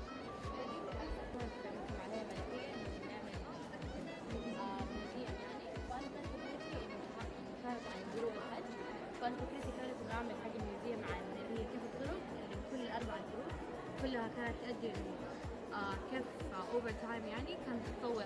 إيش الأربع طرق طيب؟ اللي هي درب زبيدة ودرب اليمني المصري والشامي.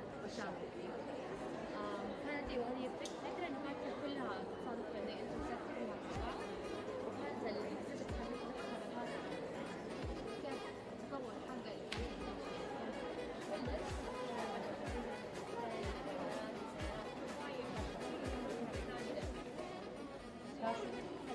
الله يديك الصحة والعافية. Great job. مشاعر مشاعر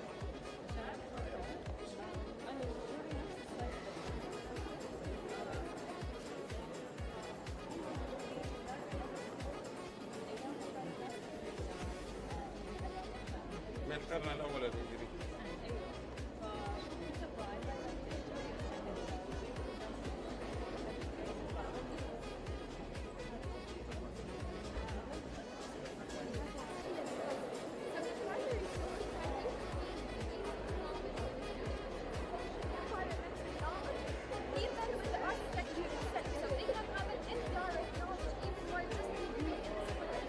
By making the environment in the front of the area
الدكتور ساجد ايضا رئيس القسم. And this is the interior design. Yes. دكتور احمد عبد الرازق مسؤول عن الانتيريور ديزاين.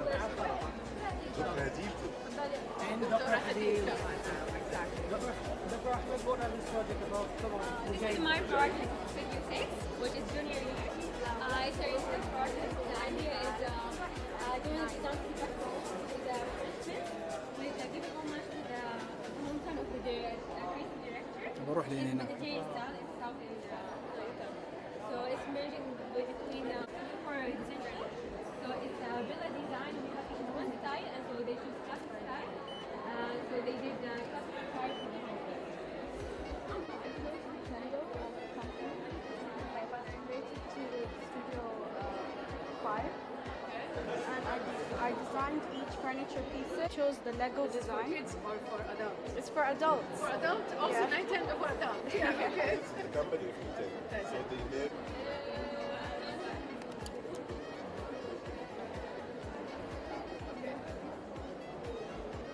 أجهزتنا اللي احنا بنقدمها للطالبات.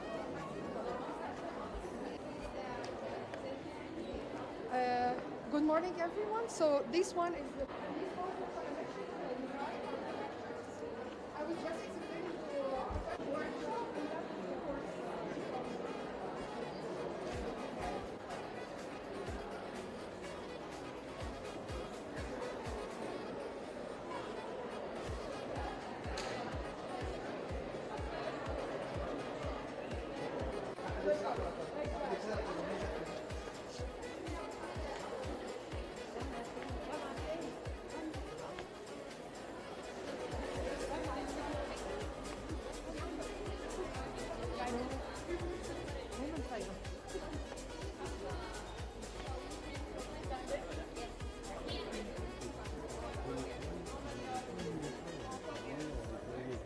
Went all the way to Mecca?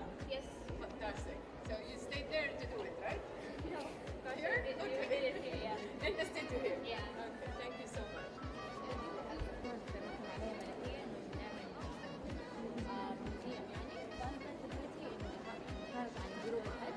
كانت فكرتي كانت انه اعمل حاجه ميوزيوم عن اللي هي كيف الطرق اللي بكل اربع طرق كلها كانت تؤدي انه كيف اوفر تايم يعني كانت تتطور. ايش الاربع طرق طيب؟ اللي هي درب زبيده ودرب اليمني المصري والشامي. كانت ايوه هذه فكره انه كانت كلها تصادف انه انت تسكريها مع بعض وكانت الاكتيفيتيز حقتها نفسها عباره عن كيف تطور حاجه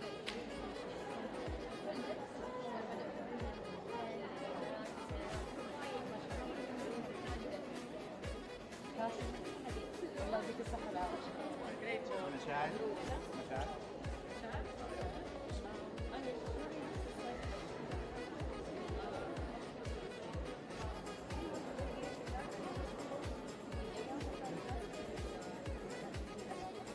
من القرن الأول الهجري.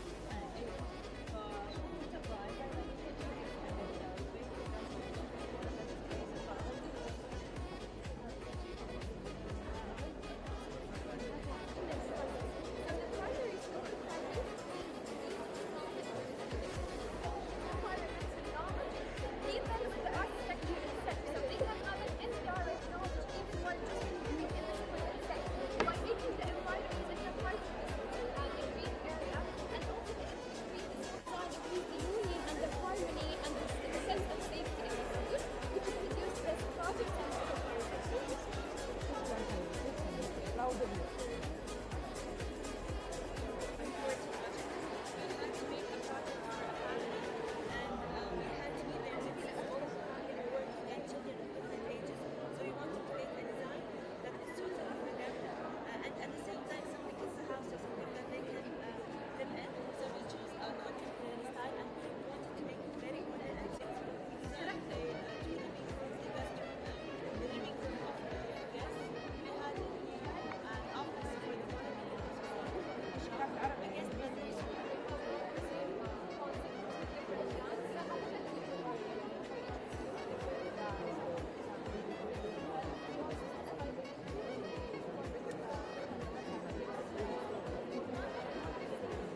والدكتور ساجد ايضا رئيس القسم. دكتور احمد عبد الرازق مسؤول عن الانتيريور ديزاين. دكتور هديل. دكتور هديل كمان. Dr. Ahmed, what are these projects about? This is my project, Figure 6, which is junior year. I started this project. The idea is doing design spectrum with the French with giving homage to the hometown of the creative director. بروح لهنا. So it's merging between for design. So it's villa design. We have in one style, and so they choose classic style. So they did classic style for the home. I related to Studio 5, and I designed each furniture piece. Chose the Lego design. For kids or for adults? It's for adults. For adults? Also, Yeah. Nintendo for adults. Yeah, okay. It's the company of Nintendo. So they live.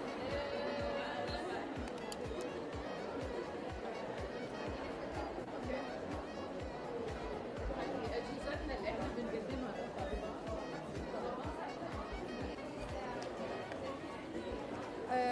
Good morning, everyone. So this one is the. I was just explaining to a workshop.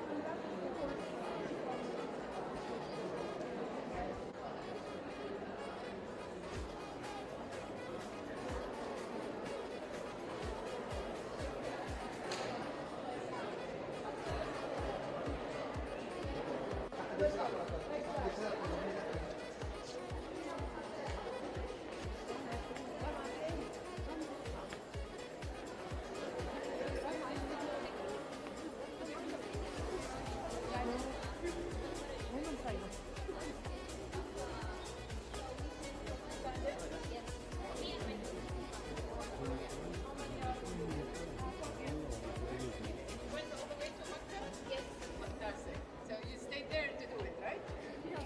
Okay. And the studio here? Yeah. Okay, thank you so much.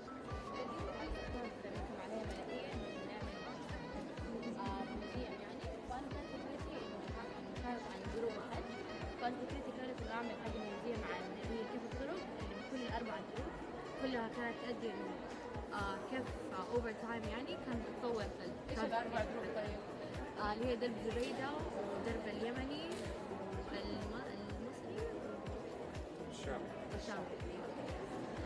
كانت هذه فكره انه كانت كلها تصادف انه انتم تسافروا مع بعض وكانت الاكتشاف حقيقي كان عباره عن كيف التطور حق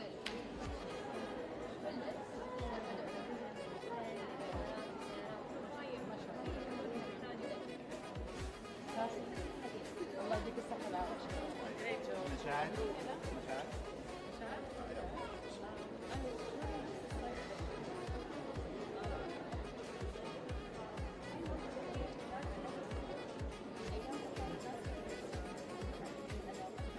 من القرن الأول الهجري.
grandfather and the grandmother was wheelchair.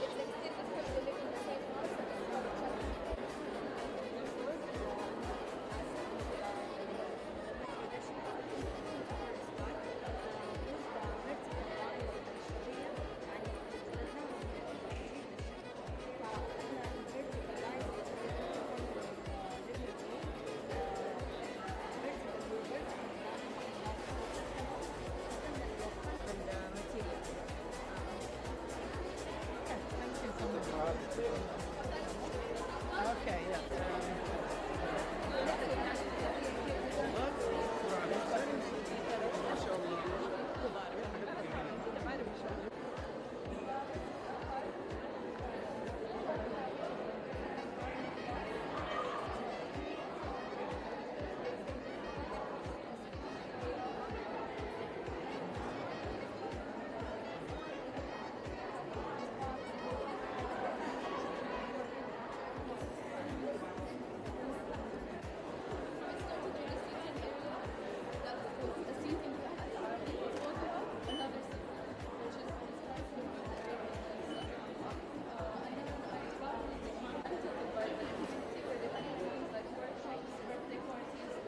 Are going to grow up with really solid lunches, breakfast, dinners, whatever. That will keep your immunity high.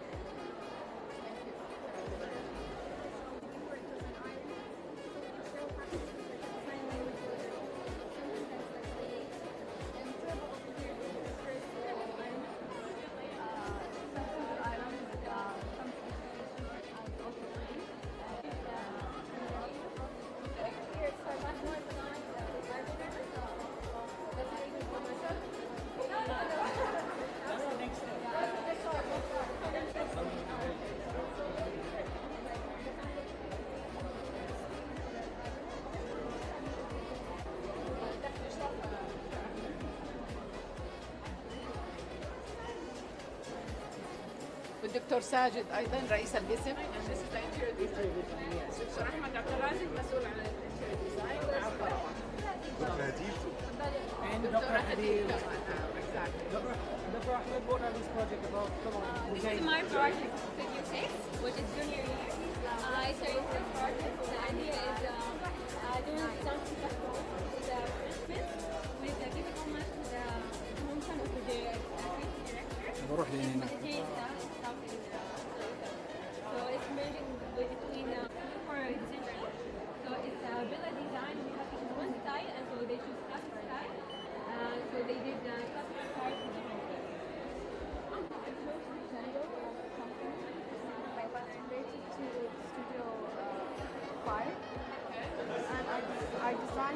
furniture pieces. Chose the Lego design. For kids or for adults? It's for adults. For adults? Also Yeah. 910 for adults. Yeah, okay. The company is Nintendo. So they live.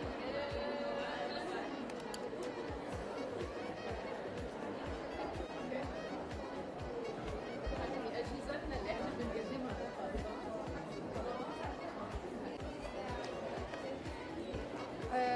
Good morning, everyone. So this one is. I was just explaining to a workshop and that's the course.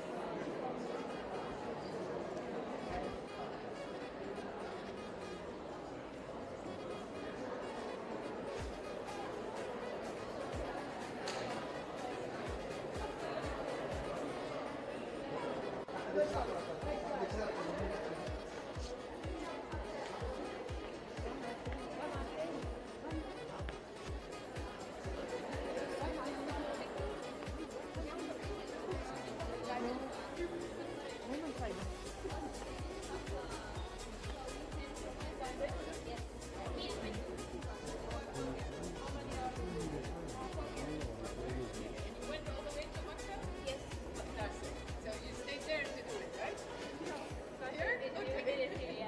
And the stay to here? Yeah. Okay, thank you so much.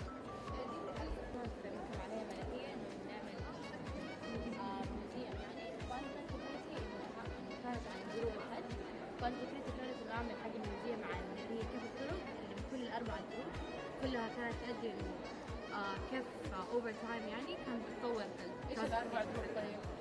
اللي هي درب زبيده ودرب اليمني المصري والشامي.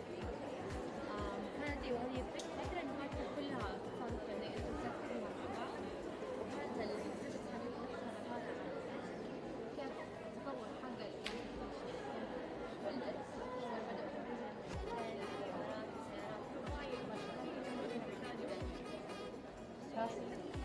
الله يديك الصحة والعافية. مشاعر مشاعر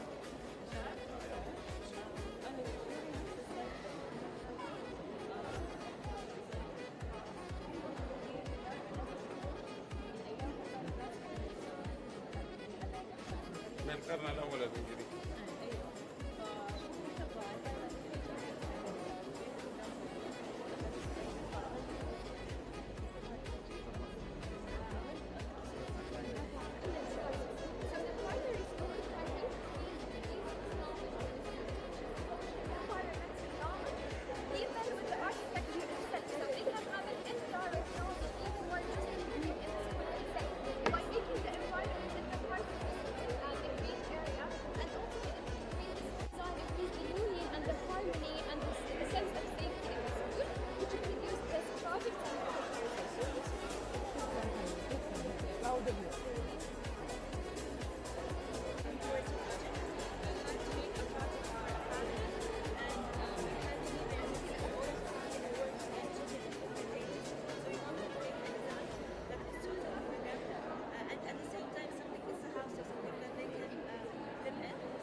grandfather and the grandmother was wheelchair.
are included in the AM or the additive manufacturing that include clay. Some of them are parameters related to the machine. We call it like machine-based parameters, and the design-based parameters. This is what the research mainly about. This is biomimetic infill design itself. But this research as well included the rationalities that has been confident through the biomimetic design-based experimental methodology, taking into consideration a machine-based parametric inference with focus on the G-code. The G-code that was the parameters related, I told you before, to the machine itself, and the algorithmic implementation while you send your G-code to the machine. Thank you so much.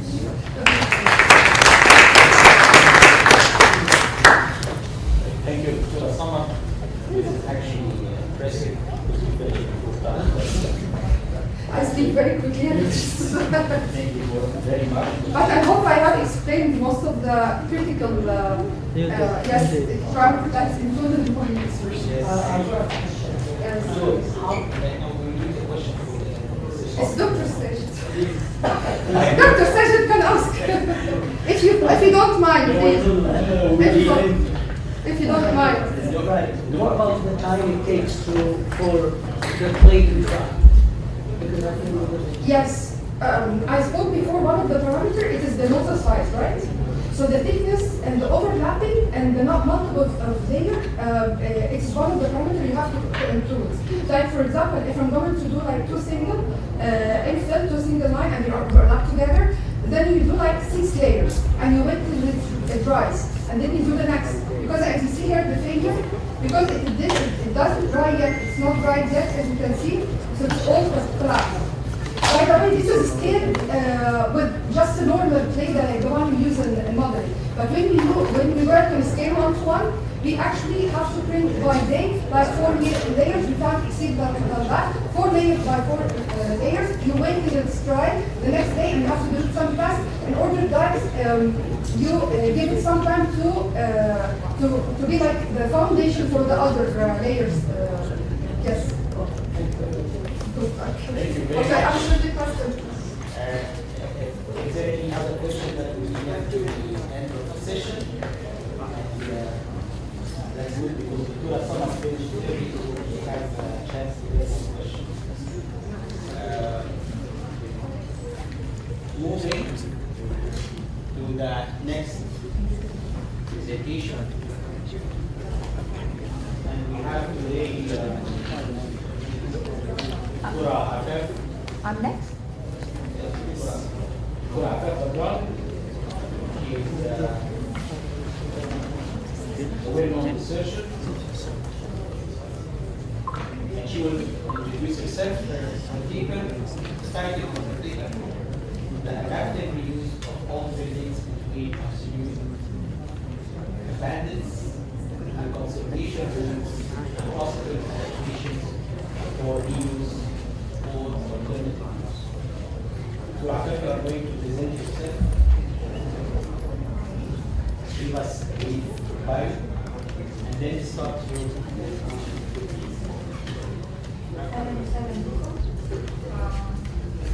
I'm Afef Badran, and I work here in Saudi Arabia since 1985 as an architect and designer. And I actually practiced architecture at a time when women were not yet allowed to even study architecture. And throughout my stay, my point was to try to have this field open for female architects. I'm very happy to be in Isfahan, which is one of the universities who started architecture for women. That's enough, maybe anything else can come later.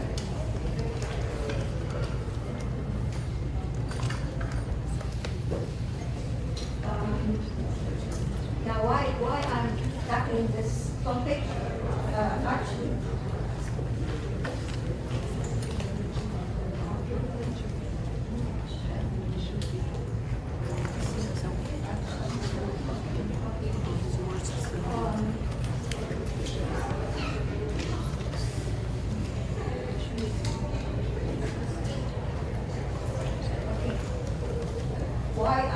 this topic, actually, because recently, over the last decade, there was a lot of debate globally, actually, and it's not only in the Middle East or in countries that have a long history, but how can we use old buildings and how can we deal with them and manage them? So,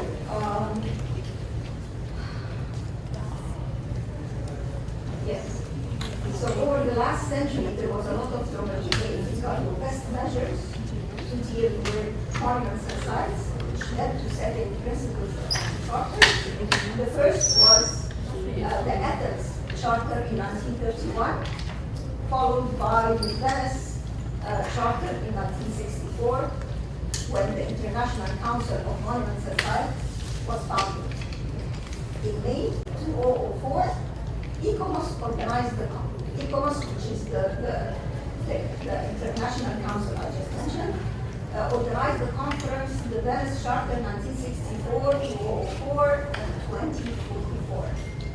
It was in Budapest, and they published the second edition of the International Charters, which our paper is going to refer to. The aim of the paper is to draw attention to the need for sensitive flexibility to make best use of old buildings which have to be preserved, but also have to be used suitably for a variety of functions today and tomorrow. This contributes to their sustainability. The old buildings referred to here are mere examples of buildings adapted for reuse and alternative use. These are some of the buildings that I'll be talking about, but first of all, I will just highlight what is conservation, what is restoration, and what is rehabilitation and modernization. Now, conservation is mere preservation. It's to keep, protect, it aims at stabilization, safeguarding, using same materials. Conservation is prioritized over all measures. Monuments, even in fragmentary state, should not be falsified by additions. Moving or removing an integral part of a monument is not allowed unless this is the sole means of ensuring its preservation. Existing traditional settings should be preserved. I'm talking now about the setting, not the building. In conservation work, no construction, no demolition, no modification that alters mass and color. Using built monuments for use for social purposes helps preserve them. Now, what are the measures? Conservation includes consolidation, preservation, and all measures that prevent further deterioration. Historic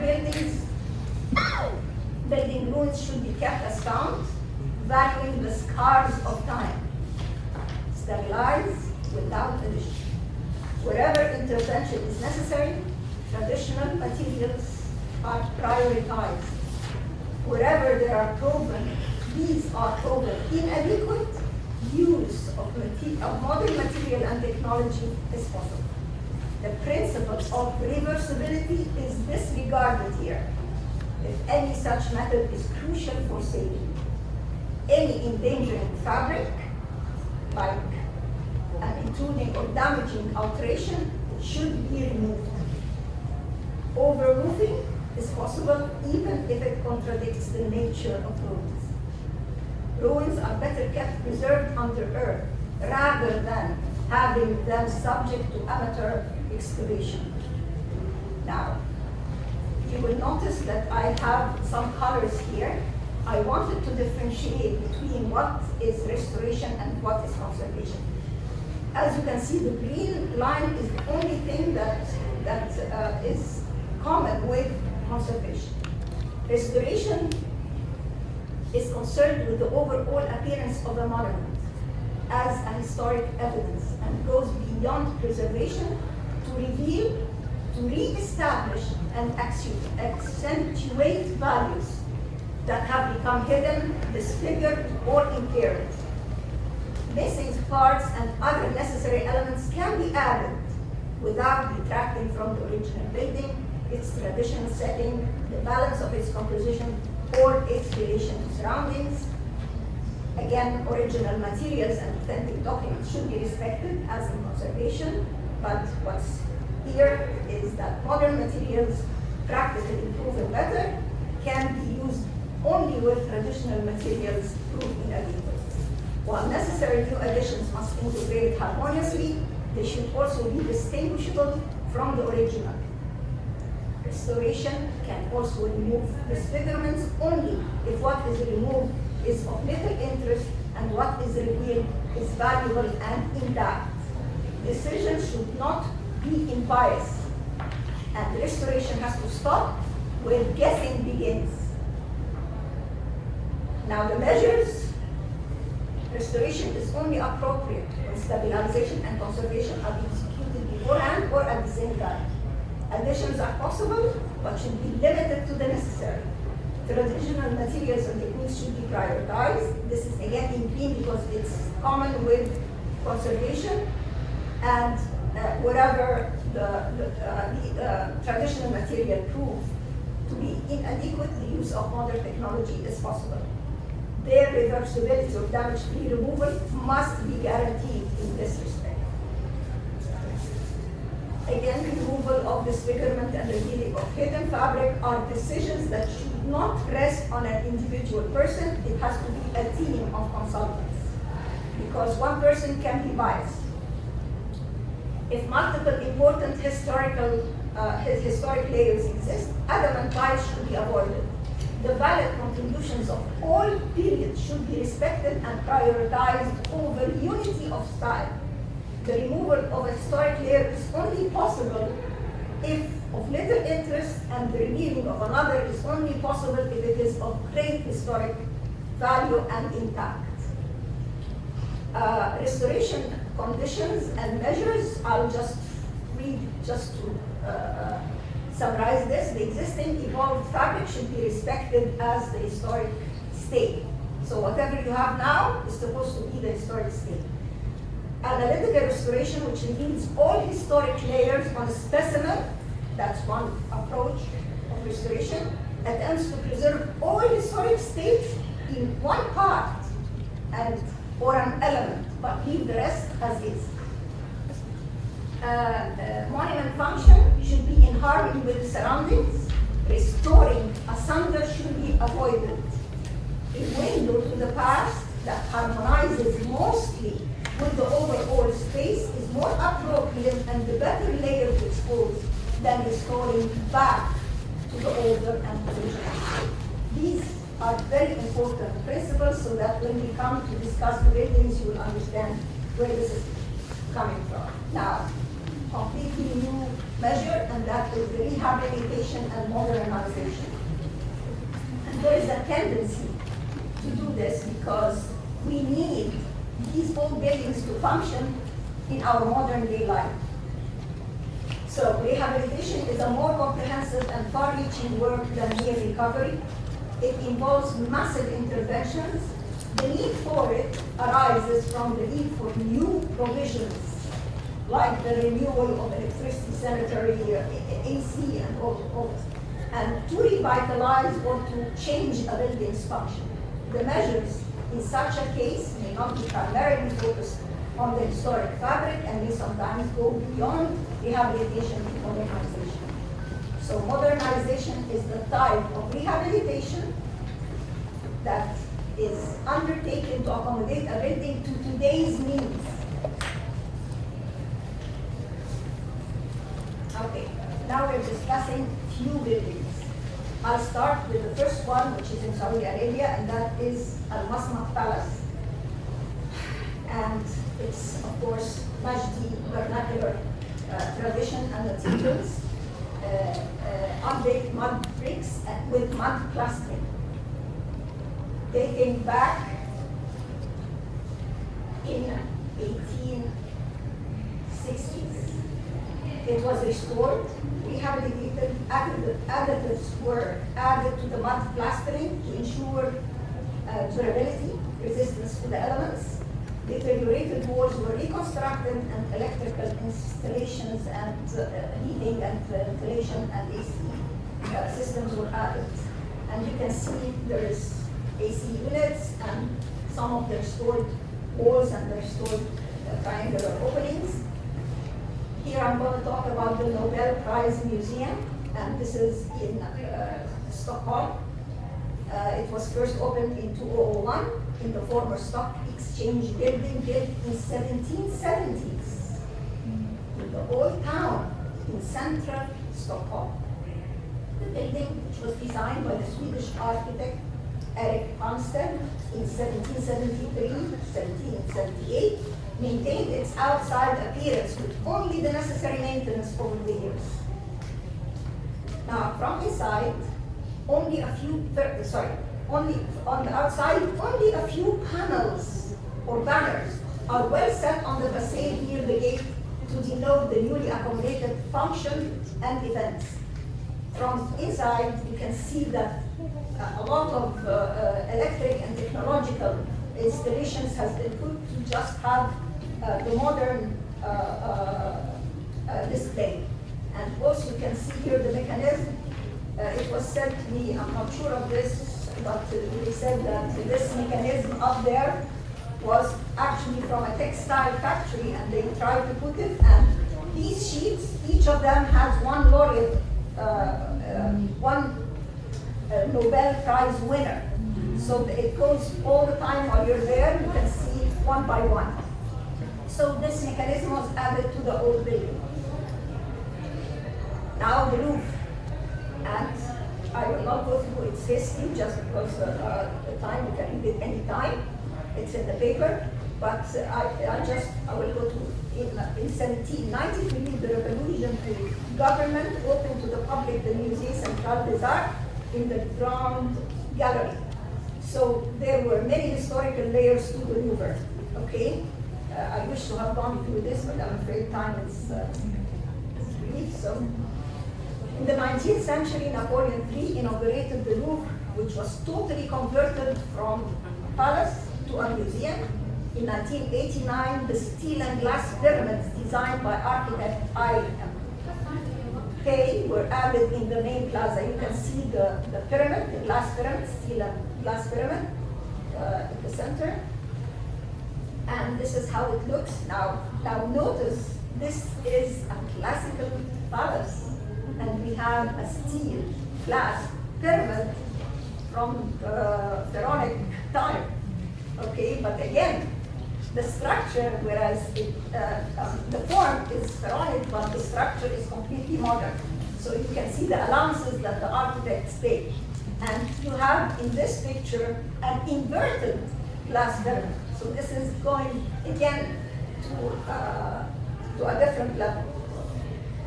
Okay, this is the Museum of the Mediterranean and Near Eastern Antiquities, and this was a building for a 1640 building. Okay, but of course it was by time renovated and converted into the museum in 1937, and there they keep and one of the phases of this building, after it was a house, it became a bank. Now, this is from inside. You can see the building was retrofitted with many installations to help it function as a museum where precious historic artifacts were displayed while protected from harmful light, heat, and the sun.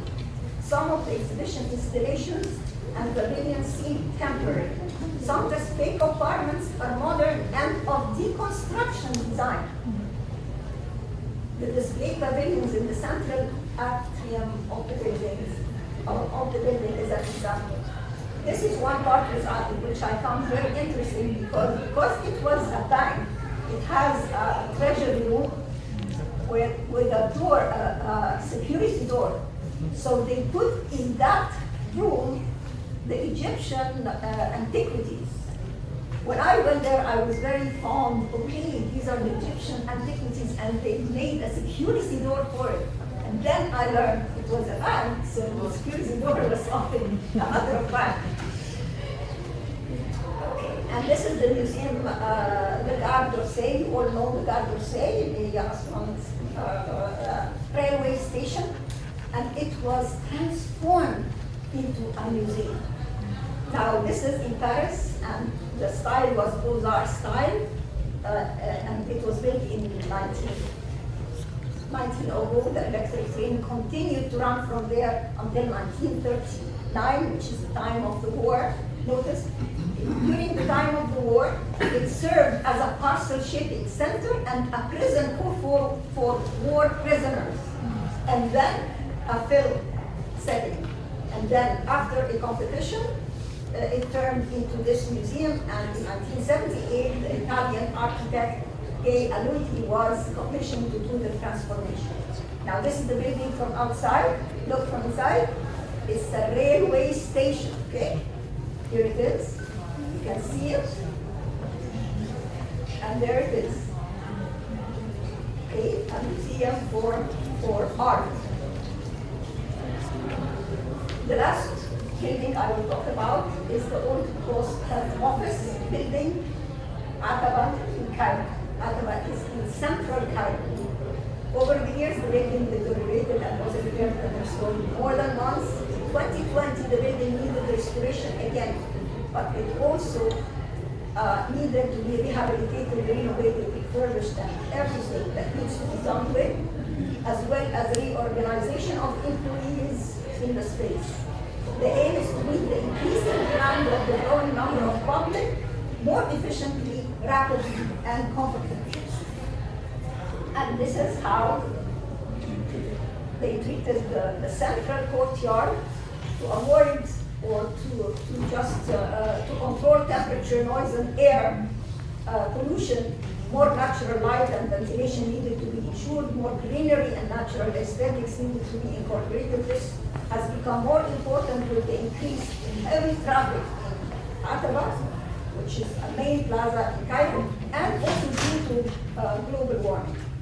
The design and the execution was done by Egyptian architect Ayman Khalil office in 2022. Steel and glass were used extensively inside. Glass to maintain transparency, of course, this is very much needed, and to allow in and spread light, and at the same time separate employees from the public. Steel mainly for structural purposes. And you can see even the skylight was covered and was carried with steel, and all the time glass has been used. And whenever an old element was intact, it was cleaned and restored and reused. As you can see here, these are old gates and doors. And the once open air central courtyard was covered with glass panels with steel frames carried on added tall and slim steel columns and structural iron work, converting it to a covered skylit atrium. Okay? And if you have, is anybody Egyptian here? Okay. If you've seen the old building, I advise you now to visit the new building. I call it the new building because it has been modernized, actually. But it's a new work.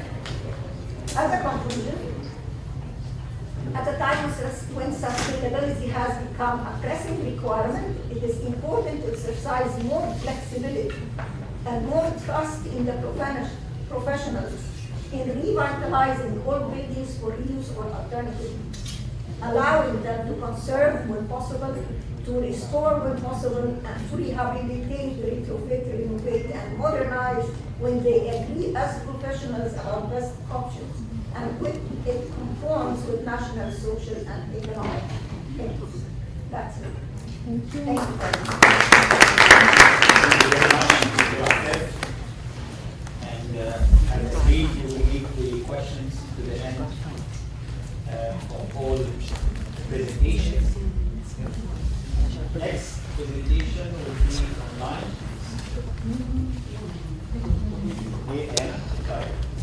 Next presentation will be by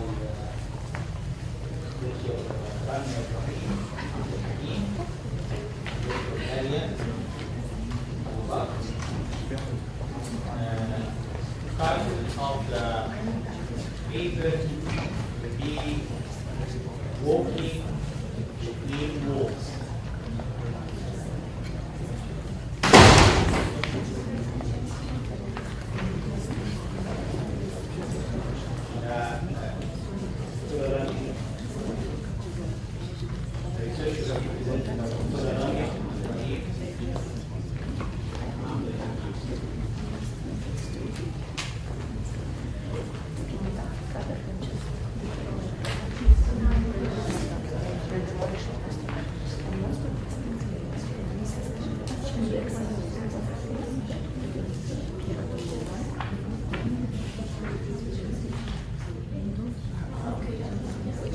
restored. It was left for a long time. So we restored it.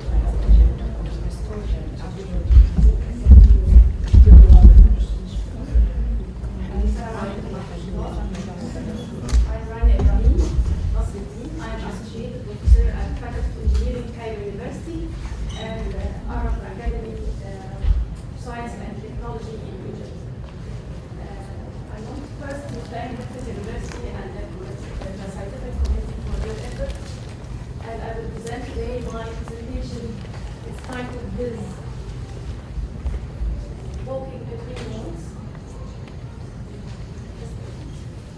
Walking Between Walls, Transformation of Them Streets, Design and Achievement Case Study at Sheikh Zayed City in Egypt. First of all, I will start with this figure. This figure is not from our research building.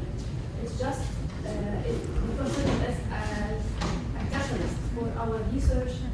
It highlights and shows how gates and walls in the new cities around gated communities, residential gated communities affect the street networks in any country, especially in Egypt.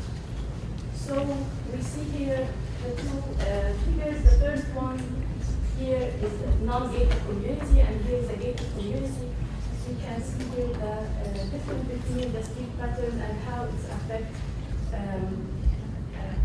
urban design aspects, which are on their way to extend as office spaces, connectivity, and walkability, and many design aspects of urban design aspects that are not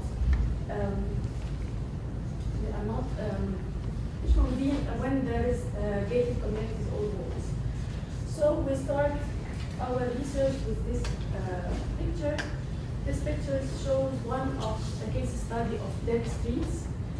This case in Sheikh Zayed city, as I said before, this one of the examples that we took as dead streets between walls.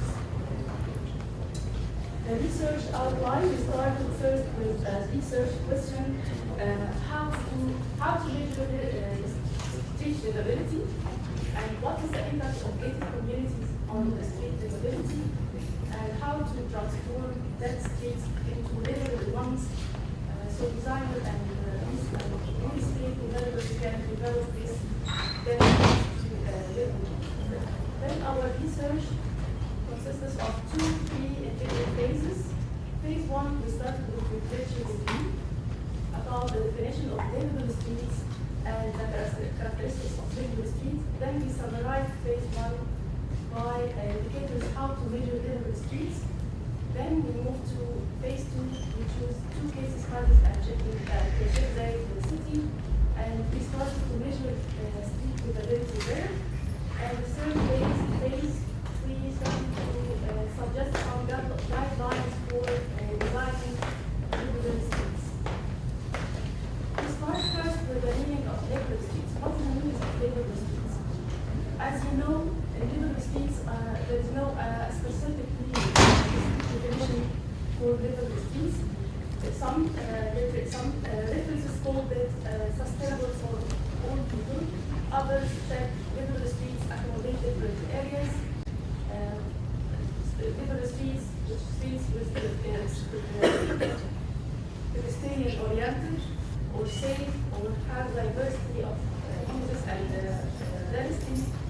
And some define livable streets as it's a reflect of the culture, or healthy streets, and many definitions about livable streets. And then we summarize the indicators for how to measure livable streets into 84 indicators. They are divided into 5 categories. The first one is connectivity and accessibility. The second one is walkability, and the third is environmental, and the first is security. So we start to move to phase two.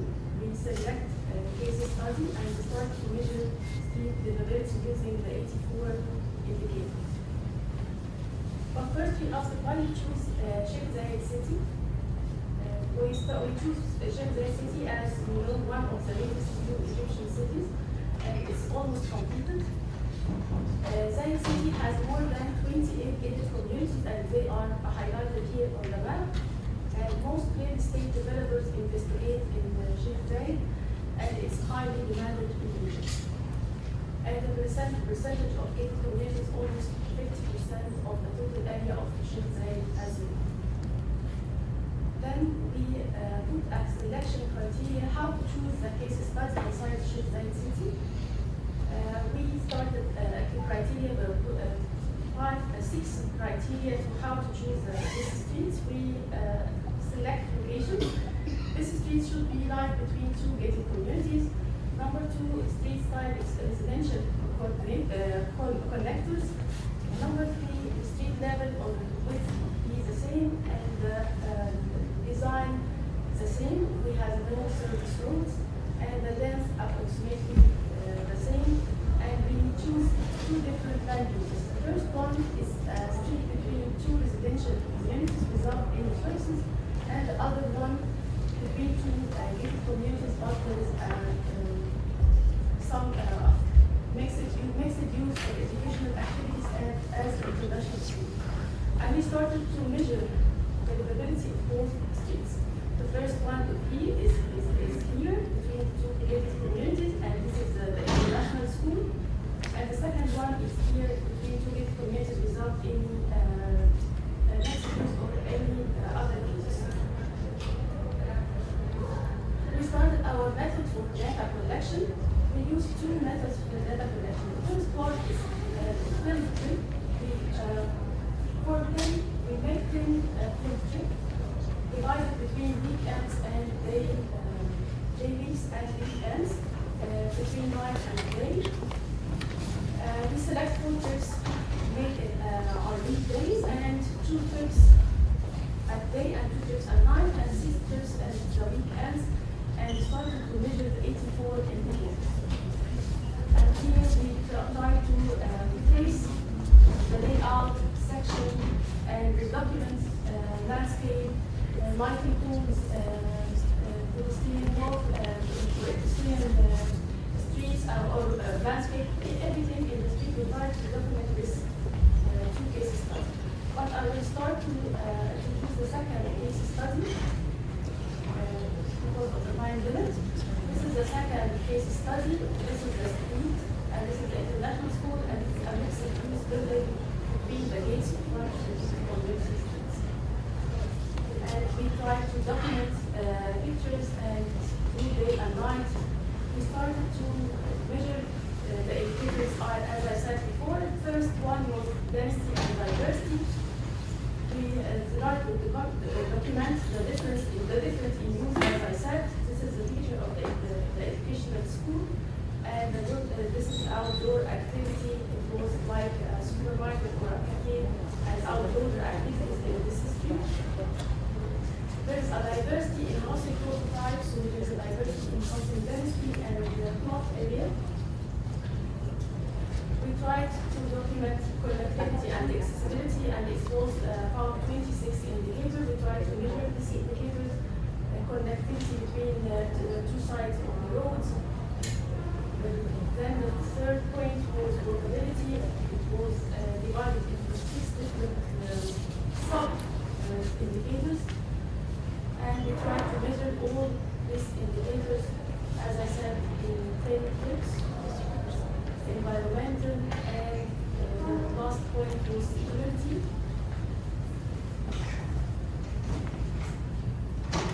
And the second data collection tool we used was Google Maps for traffic. We tried to document the traffic through the days, through different hours, to find the crush hours in these streets, to find that the street that related to the streets which contain an international school, different flow of streets, different flow of cars and density of cars through the days, and we found that the peak point of the walking with cars and people in this time was 7 a.m. and 3 p.m. as a peak point related to the schooling time. And after we measured the 84 indicator, we tried to compare between the two case studies. The first case study, which is side 2, was gated between two gated communities without any other land use. And the only one, case study 2, was the case study which became school or mixed use facilities. So we moved to phase 3 after we collected the indicators, and then we selected case study and we tried to measure validity. We returned to phase 3, suggested guidelines for how to move the streets to livable lots. The research paper suggests these guidelines for how to transform these dead streets, and they are divided into the 5 main aspects as the indicators was. So we try to, I will show you some of these guidelines, and it's just a beginning for how to design streets between nodes, and how these streets could be livable ones or could be dead streets. As for example, the first point was density and diversity. We find that the presence of mixed-use area, outdoor dining, or commercial zones act as urban or economic cluster and attract people to walk and to go through these streets and give more security and sense and make them feel more safe or secure. Second point, choosing different housing prototype inside the same gated community by residential apartments and greenhouses, private villas that lead to a different diversity, density, and different heights of this housing prototype, and this help for,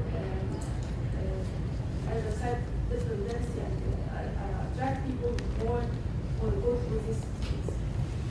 The point, connectivity and accessibility, providing connectedness of sidewalks on both sides, provide ramps.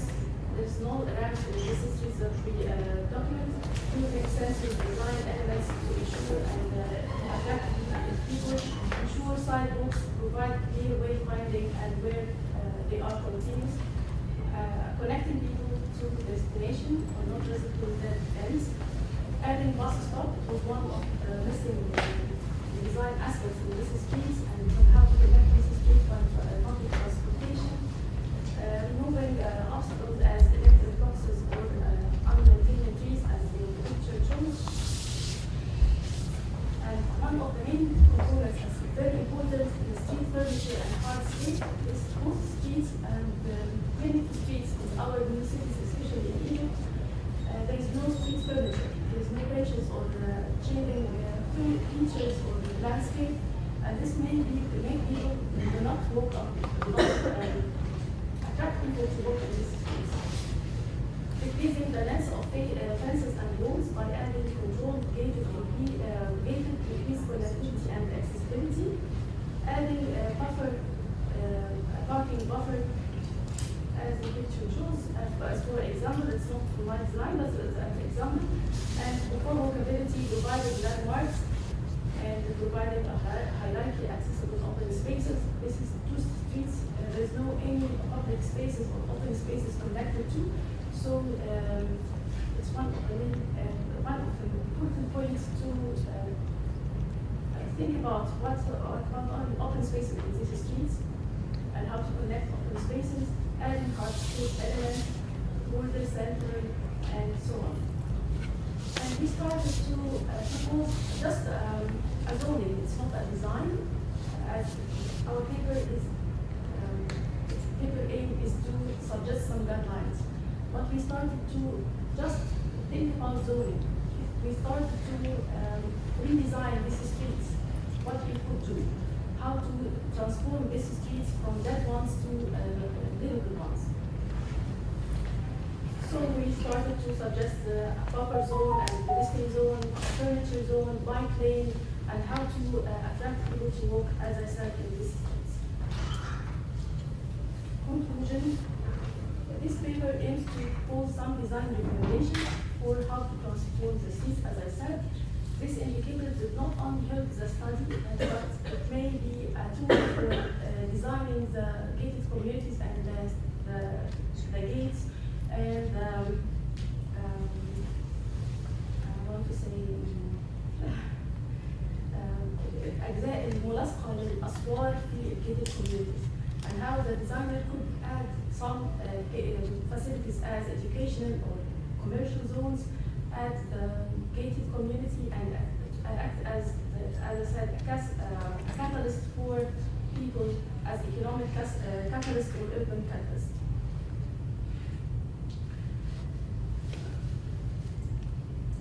And in order to increase the negative effect of war, we try to, as I said, some guidelines for how to design, and we shall suggest for future research to work on these indicators and how to redesign these streets by using these indicators or taking it in their aspects. Thank you.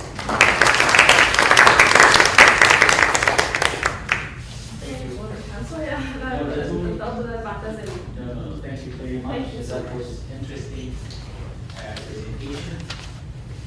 And unfortunately, the remaining two papers will not be able to, the authors will not be able to present. They have problems connecting to the online stream, Zoom. So we'll open the discussion now. We have Dr. Samar and Dr. Asif and Dr. Rani.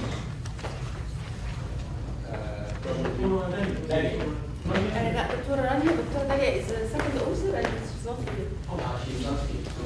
Okay. So, if you have any questions to address the author, please do. Yes. My question is to Dr. Rania.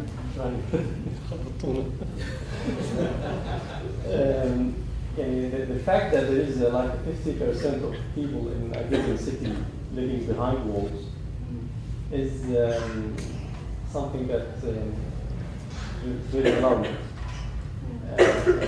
First, can you introduce yourself? Yes, I'm Dr. Omar Asfour from King Fahd University in Bahrain.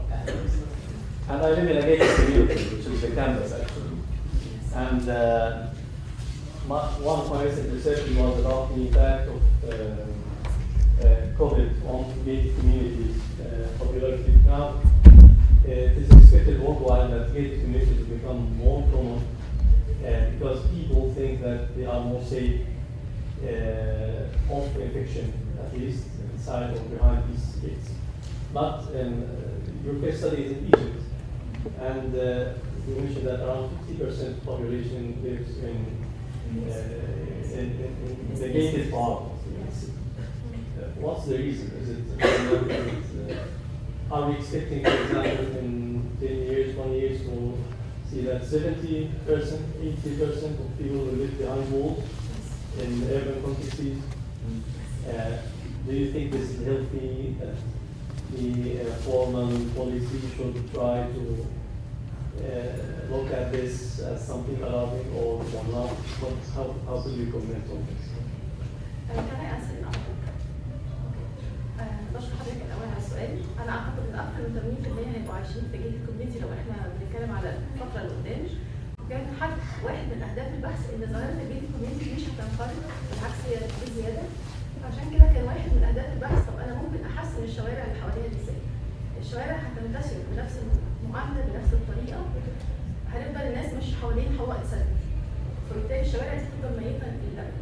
هي الفكرة إن أنا مش بقاوم فكرة الجيت الكوميونتي لأن واقع للأسف إحنا يعني أسباب كتيرة للأسف أمنية أو إحساس بالأمان أو إحساس إن أنا محتاج نوع معين من الخدمات، فأنا مضطر إن أنا أقعد في جيت الكوميونتي بيوصل لي الخدمات أو مستوى الإسكان ده. فظاهرا أنا على رأيي يعني أنا برضه ديزاين أصلي على رأيي إن هي مش هتنقرض، لكن أنا بسعى إن أنا أحسن التصور بتاعتي عن طريق التصوير. افضل كده هو بيشتغل حتى اقتصاديا واجتماعيا وعمرانيا وكل حاجه بس ساعات ان النظام بيبقى بيعمل كده اطراف بيكتفي فيها السوق بس لا بيهتم بالزرع ولا بيهتم بكاري السوق بسيط بس كمان واحد من اهداف البحث بس ليه مصمم الاشوار اللي هو يصمم الشوارع دي بشكل مختلف يساعد الشوارع دي تبقى فعلا شوارع نهج سبيس مش بس Good approach, but I just want to draw your attention that in some countries, like China, for example, they start to adopt anti-gated communities policies because the real life should be outside, not inside these streets. Second question. So, did you try any additives to the Yes, sure. Many additives. Like Argiclum. Yes, and I tried the fibers, natural fibers and the synthetic fibers. And some enzymes as well. And we have to do the test on the clay itself before we 3D print. Not a lot. It's a lot. It's completely used to research sheets. For only the clay test is.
When we test the indicators of applicability, we find that many indicators are missing.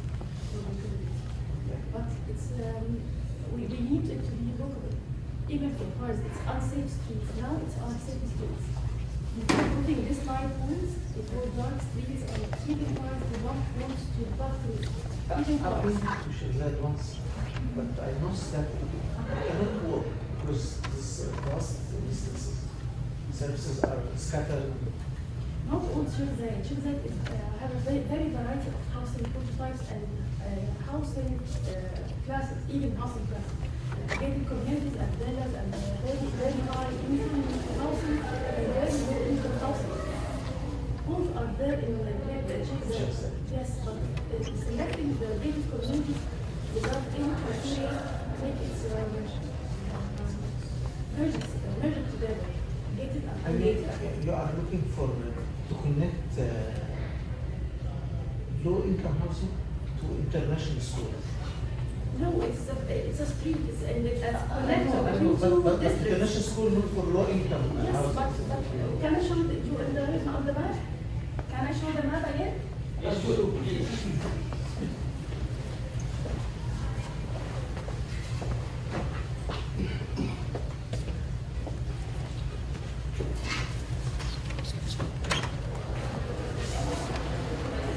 Shazad consists of 17 districts. 17 districts.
أخذنا؟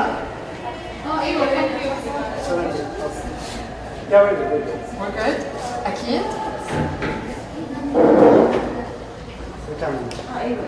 أنا I'm here anyway. يعني tell me whatever you want and I'll help. خلاص؟ هذا جزء من الكونفرنس صح؟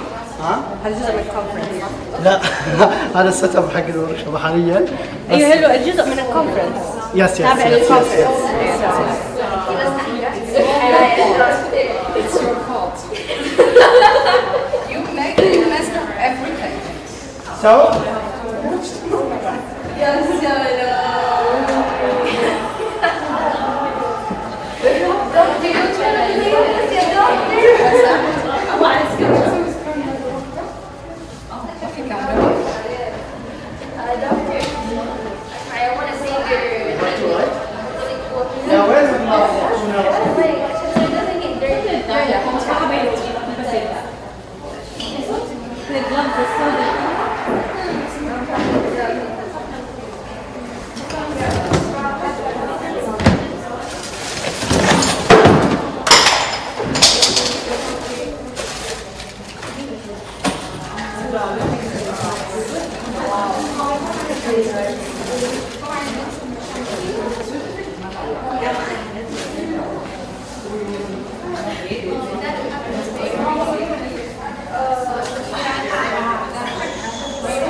This is it.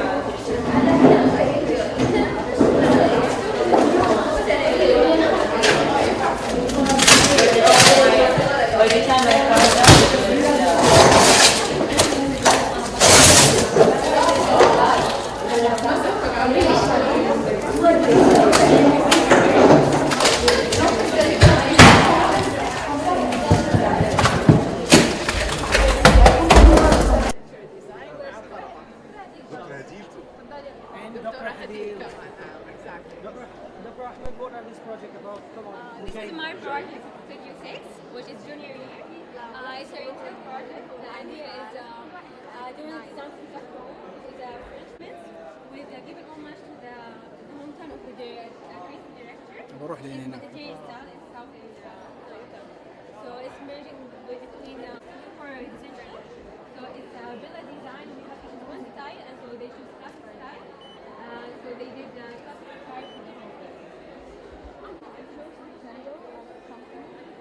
I participated to Studio 5, and I designed each furniture piece. Chose the Lego design. For kids or for adults? It's for adults. For adults? Also, they can do adults.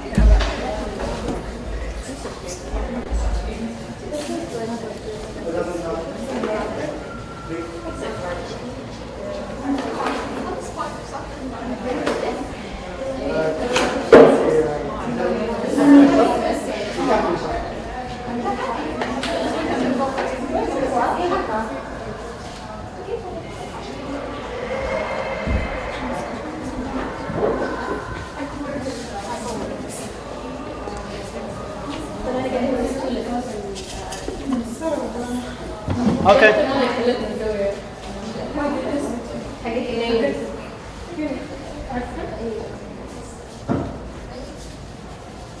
Okay. Let's give him a ready. By the way, water, stay with the shape that you basically. بس حطينا هذا الشكل. صبينا عليه ماء. وبعد كذا.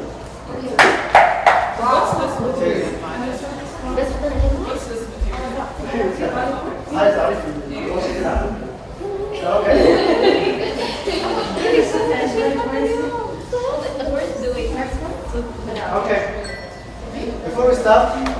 عشان نلاحظ كذا شيء للساعة لحد ما نتكلم عن شيء بس حطوا في بالكم ان اللي قدامك دي طولها 50 سم بس متر وعرض 30 فاذا بتسوي ديزاين من الحين يعني عندكم حاجه 30 50 لا حتى نجي كيف اسوي طاوله 50 سم 33 اي عشان لو انت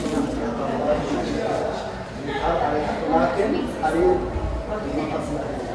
الورك شوب فيه اكثر شيء عن الحرف التي احنا عم نسوي لما نشتغل عندي سؤال لو can I rip it off؟ ما تنقطع صح؟ ما تنقطع اوكي هذا الشيء المهم اللي ابغى نتكلم عليه نقدر نسكر معاه. Can you close the door? No one speaks? في حد يسكر؟ التنوين هو اكبر موسم ابداعي وهو الموسم اللي نعتمد فيه على الاركتكت والديزاين والاشياء حتى الارت الاشياء الخارجه عن المألوف مثل الكونفيك كانفاس مثل مثلا فالاشياء اللي خارجه عن المألوف نحتفل فيها في اطار واكبر موسم ابداعي في الحقيقه مو فقط في السعوديه في منطقه الخليج بشكل عام اكثر من اي حاجه موجوده في الخليج وحتى المينا بشكل عام احنا فيما عادة من 3 أسابيع في أسبوع عادة يختص بالأركتكت، أسبوع يختص في الجرافيكس والإنتيريور ديزاين، وأسبوع يختص يا يكون بزنس يا يكون آرت أشياء زي كذا. في كل واحدة عادة من أكتوبر إلى نوفمبر بس تتغير الفريكس بس عادة في هذه الفترة. هذا يقام فقط تلك الفترة حقيقة الناس يزاروا الشيء يستحق الزيارة، يستحق انك عادة الدورز والاشياء اللي زي كذا تكون في الويكند حقيقة ما في بعد الشيء يستحق الزيارة ما بدي أوصف في تخفيضات على الستودنتس على اشياء زي كذا الدورز وعفت كل سنة في الحقيقة ياخذ طلاب من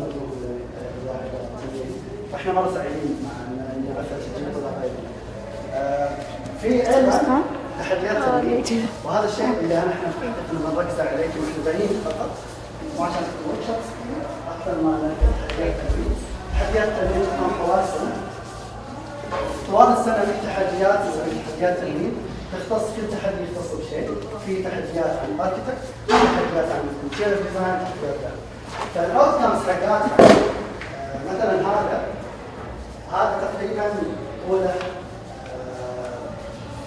20 متر ارتفاع 6 متر وارتفاعه 8 متر كان واحد من التحديات طلاب متخرجينهم متخرجين من الحقيقه اللي ربحوا اعطيناهم انه كيف ممكن انت لو كنت مزرعه نخيل تحس انه تعرف النخيل ياخذون القطاع غير حاجه في هذا الزمان فربحوا نجحوا هذا شرفنا فيه اكثر من كل مكان في دبي وفي اساميهم الناس تربح اساميهم اللي تطلع على جانبين الاطراف.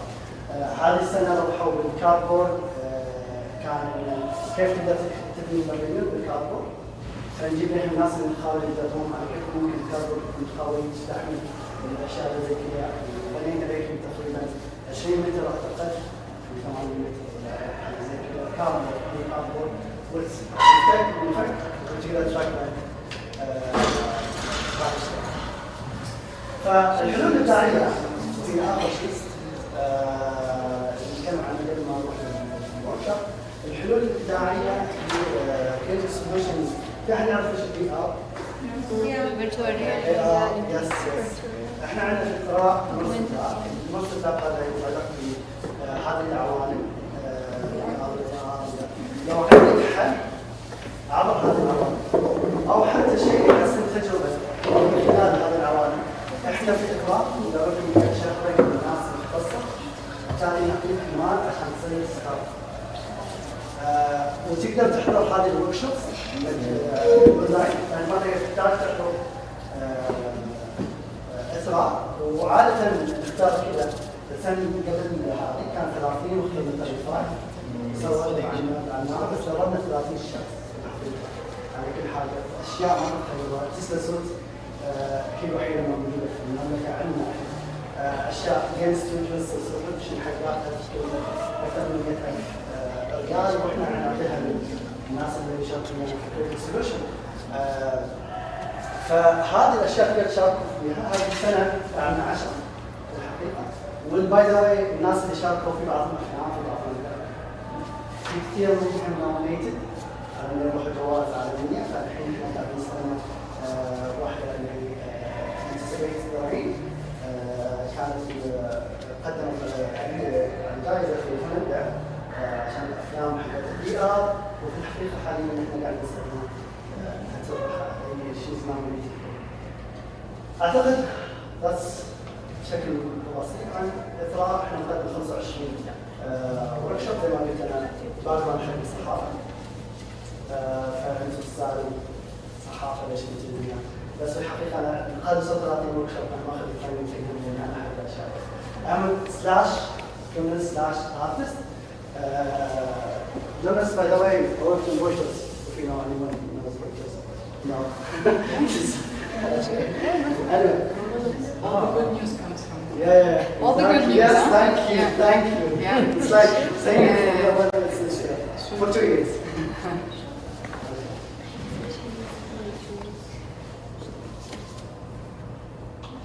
Fair and balanced. شو اللوجو تبعكم؟ Fair and balanced ولا شيء هيك؟ For You're not, أيوه, you're non-biased. Yeah, non-biased. So.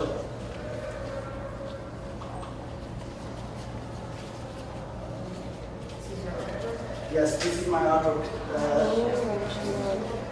First of all, الوركشوب ما هي عن الديزاين، في الحقيقة potential of the concrete canvas. So احنا بنتعرف على potential of the concrete canvas. حاليا أنا في الحقيقة الارت حقي وش تتوقعوا هذه؟ Okay, it's push pins. Push pins. يعني بس احنا ندور عشان ننزل هذه self portrait. وش تتوقعوا؟ It's 9 meter by 8 post notes. What's its number? 9 meters? 9 meters, yes. هذه maybe this can help. Come on. Can have burn or something. No, that's Hamza. Sorry. You next. Come on. Okay. Dot. لا. String dot? Oh my God. Yes, exactly. So, my dad is actually نجار كابتن. فهو عادة يحب النجارين يغلقون المسامير. لا حبهم للحياة انك كيف تسوي حاجة بدون نيلز. فانا جيت قلت له اسوي لوحة نيلز وقال لي احنا المفروض نضوي. انا احب الاشياء الصغيرة اللي الناس تشوفها مو تافهة بس الناس تحاول تربيها، تحاول تحطها على جنب.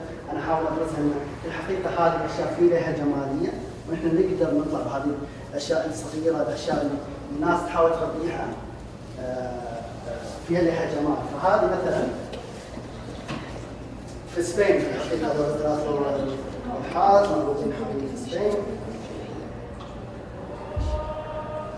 هنا واحدة من هذا في الحقيقة كانوا عمال الصف الصحي كانوا يشتغلون قدام البيت يتركوا البيت. أنا أخذت هذا البيت وحولته قصيته حطيت خيوط عليه وهذا حاليا موجود في الفراش. It's a face. في ناس يشوفوا هذه بالسكروز. This is بس إن السكروز في الحقيقة كونا في الأحساء لوحة من looks like a cove steak restaurant. فالبراغي هذه في الحقيقة مكان داخلها تقدر تطلعها صح؟ فأنت تقدر تلعب في الأبعاد. فهذا الأثر في الحقيقة سكولبتشر.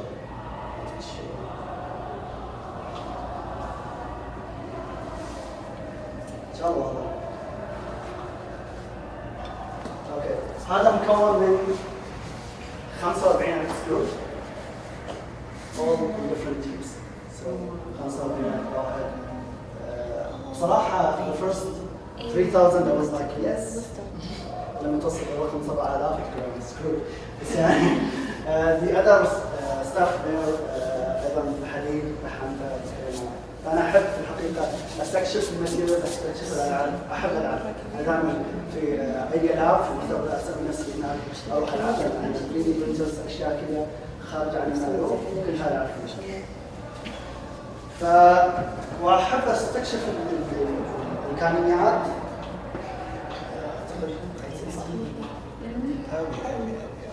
This is it. Anyway.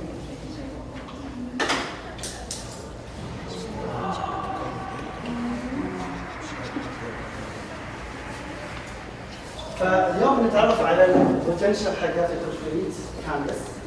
هي اللي عندنا تخيلون ما انصح ان تقلبوها كثير.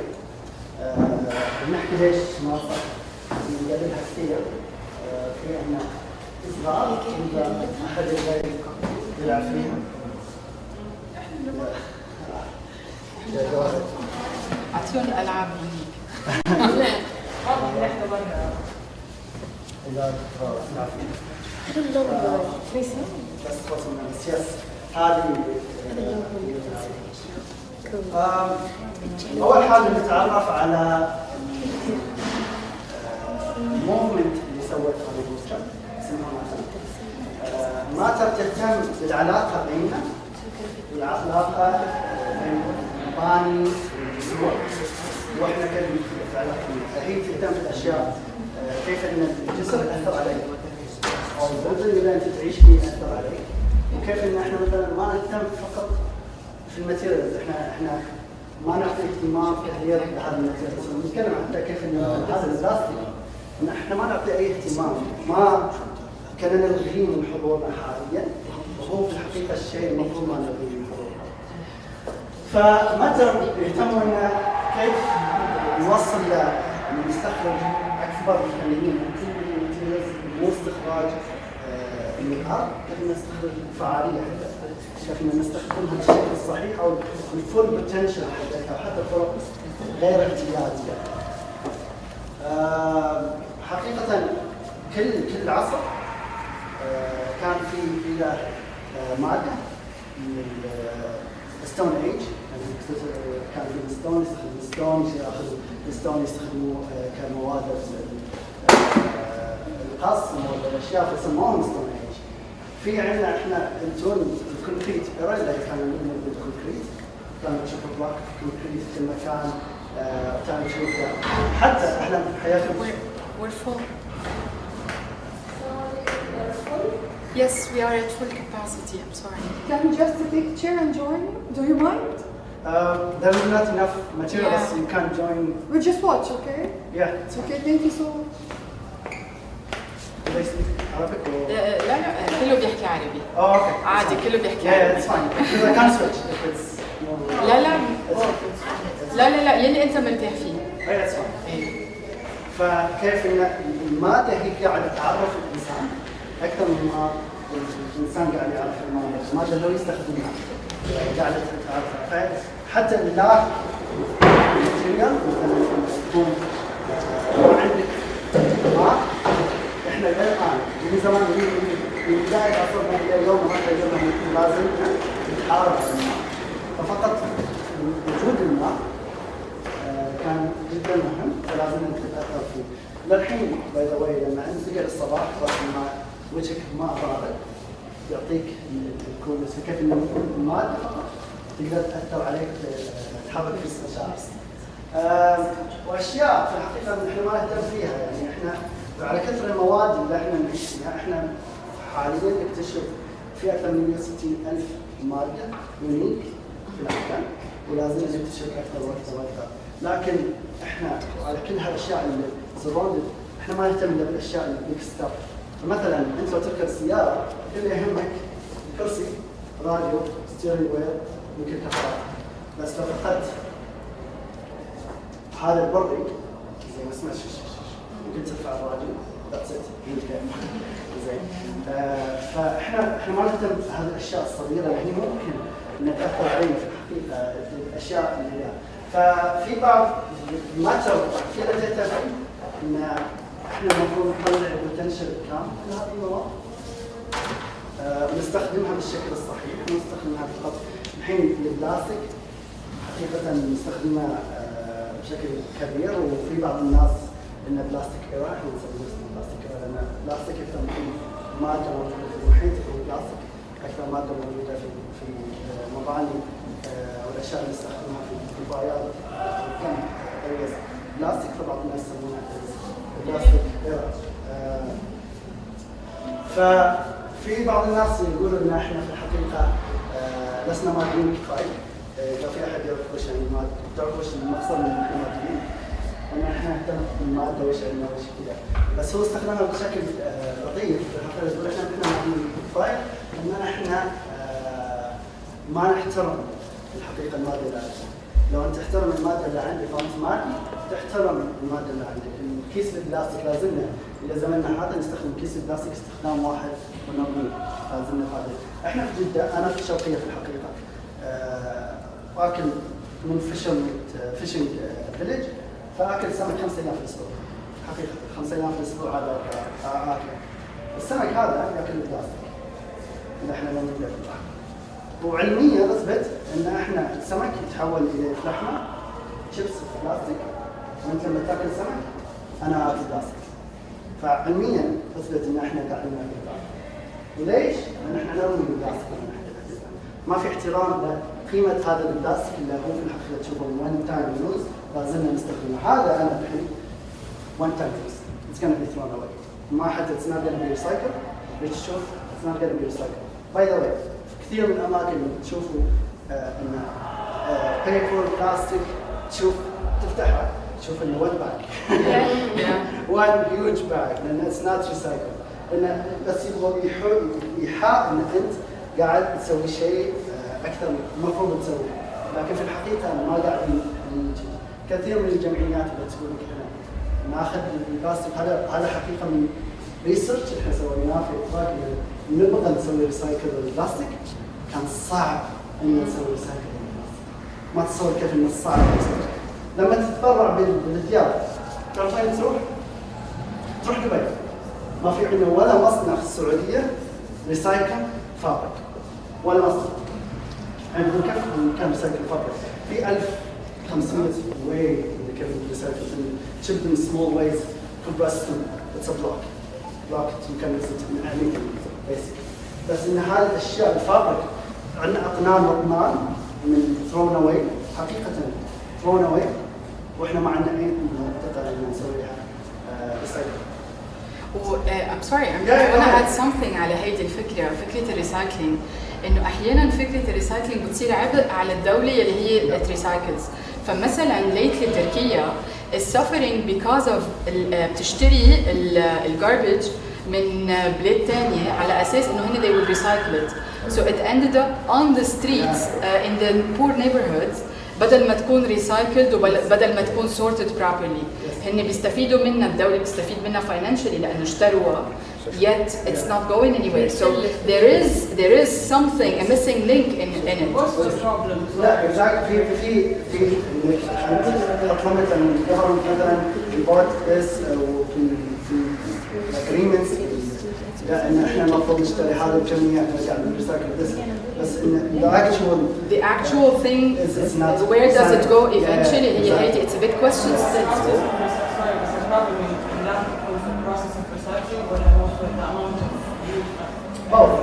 Both. Definitely it's both. We stop using one-time plastic bags. It's actually يعني المفروض ناخذ كل واحد من الباج تروح تجاوب بالسوبر ماركت. السوبر ايزي. Leave it in the car. Leave it in the car. That we're trying to pick up. بس تنزل السوبر ماركت. Use it. That's it. It's super easy. Multiple time. الحين صاروا يحطوا $1 على البلاستيك بس عشان ان انت تشتري. حسوا الناس وقفت تشتري؟ Nope. It didn't. زي السموك يعني الناس ترفع السعر، الناس لسه دخل. ما هي منتاليتي اكثر من معنى. Yes, it pushed people in ساعات. Yes, خذ It helps though. It helps. At least it helps. Yeah, it helps. بس it doesn't stop. لا doesn't stop. Yes, exactly. بس لو وقفنا تماما ان نبيع هذه الاشياء. ايوه 100%. نصنعها اولا. نصنعها exactly. نصنعها. او نبيعها في السوبر ماركت او نحطها في السوبر ماركت. Exactly. Doesn't stop. That's it. لا تبيع دخان ما حد يشتري دخان. It's يعني different problem there. في حاليا في مناطق كثيره اللي يقول ما عندي امكانيه حتى لوكل هير المساعد يقول ما عندي هذه الماده عشان اصنع هذا الشيء او ما عندي احنا مثلا concrete by the way concrete canvas is really hard to find. There's one factory in الشرقيه that sells it and that's it. concrete canvas exactly. Let's talk about concrete canvas. انها hard to find.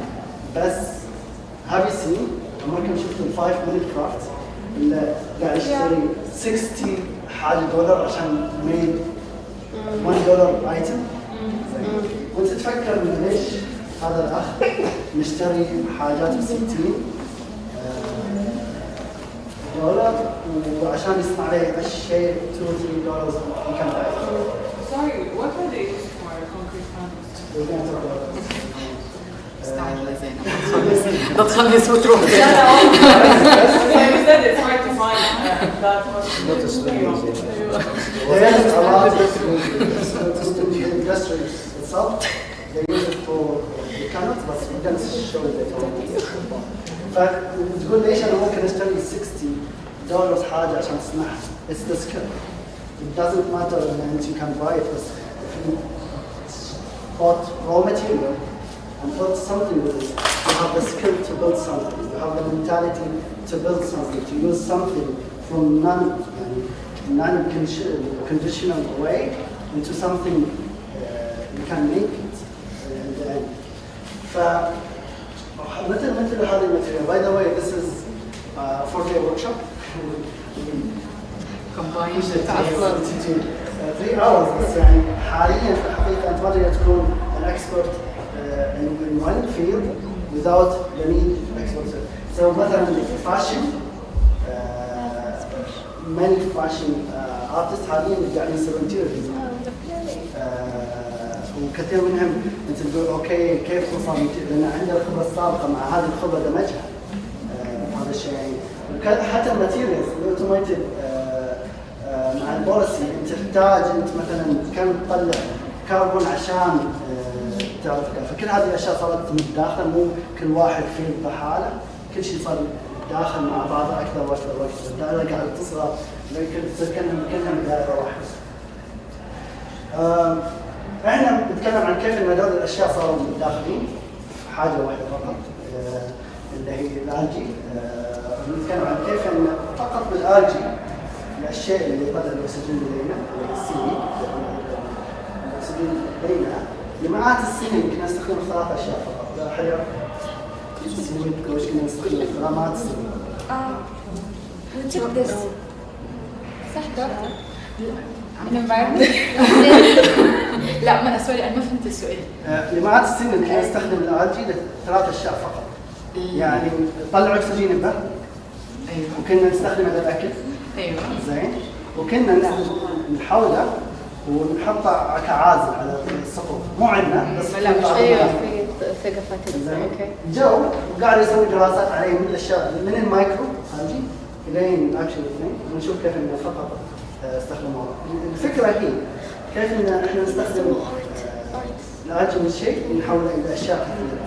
احنا ليش عرفنا نسوي في البيت؟ لان البيت عند الطباخ يقدر يسوي سكرامبل، يقدر يسوي بصاني، يقدر يحطه في خميره يسويها كيكه، يقدر يسوي ب1000 حاجه فقط من البيت. احنا المفروض نفكر في كل ماتيريال كذا. المفروض نطلع كل ماتيريال من النانو الين ما شاء الله. ايوه شفناها بالمضبوط شفناها بالبرزنتيشن. هذه مو واضحه احنا بس اتس سكالبتشر. اخذت العلم شافت انه في الحقيقه الورق حقه يستحمل التيرتر فهو انت تطلع ممكن تقول اوكي وش المستفيد بس بالنسبه لي استخدمت لشيء جديد ما هو الغرض من هذا الشيء بس شافت ان الورقه نفسها زين كانت قويه كفايه انها تنحط وتنعرض بحالها. فلما جاء واحد ثاني شاف المعرض قال هو الورق قوي كفايه ان نقدر نحطه فيه نسوي علب ماء.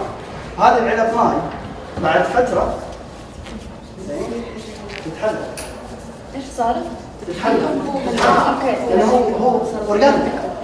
وايش الاورجانيك في النهايه بيتحلل لشيء سليم يعني ما تقدر تحط انه هامس فبدال ما يستخدم by the way I tried it in water inside it doesn't taste nice بس يعني الايديا زين بس سوبر افكتيف كيف انه شافت الورق كيف انه يتحمل فقط من اجل ما كنا نستخدم له وحلت بها البلاستيك. الحين حاليا نقول احنا let's recycle بس الموفمنت الحقيقي حاليا let's not اصلا reduce plastic.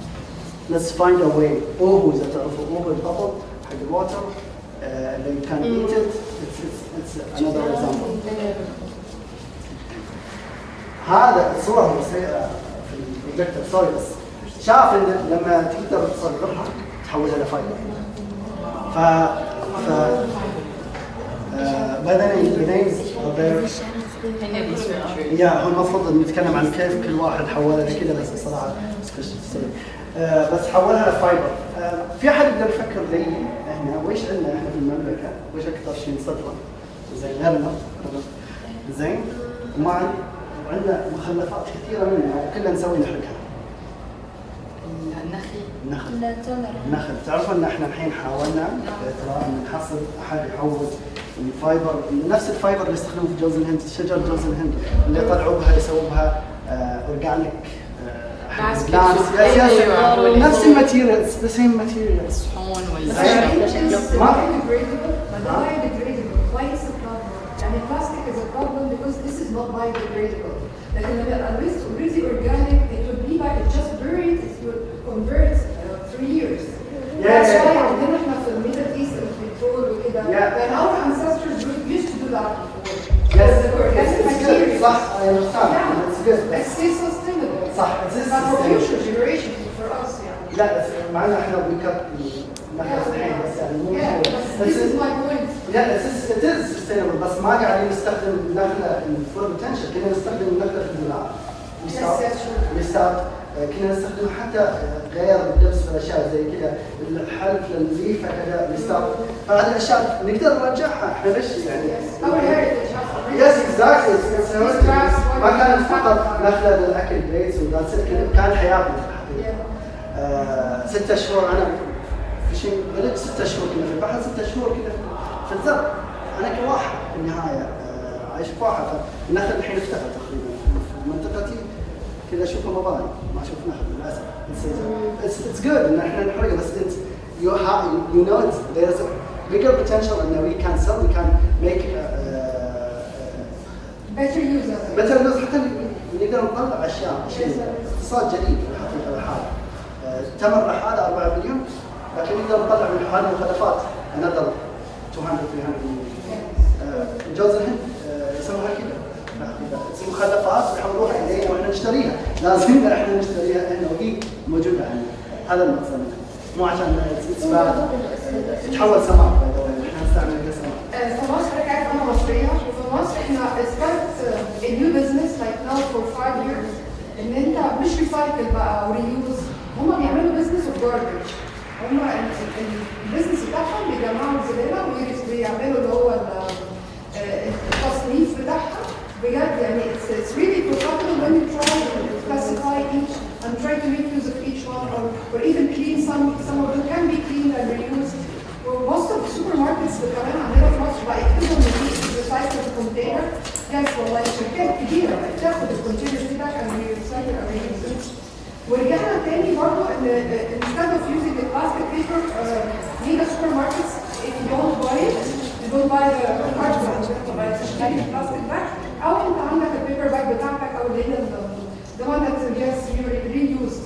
فمعرفش دي موجوده في السعوديه ولا لا يعني I'm trying to read out ما ذكرنا بصراحه انا شفتها مفيش في السعوديه لسه حاجه كده. لا لسه ما ما وصلتوش concept of recycling is very new very مو new it's been there بس الورق هو الحاجه الوحيده اللي افكر انه ريسايكل، لان الامانه في الحقيقه ماسكه هذه الامور، كل امانه ماسكه ان تجمع الكرتون تودي له ورق هذا ضروري everything is للاسف. فانا حول الفايبر هذا ايضا الصوره مي واضحه، بس في الحقيقه اتس فايبر صواها في النهايه نسيج وحولها حولها الى فايبر، من الفايبر حولها الى نسيج وصار يجلس عليها. في الحقيقه مره ما ادري ليش الصوره مره واضحه.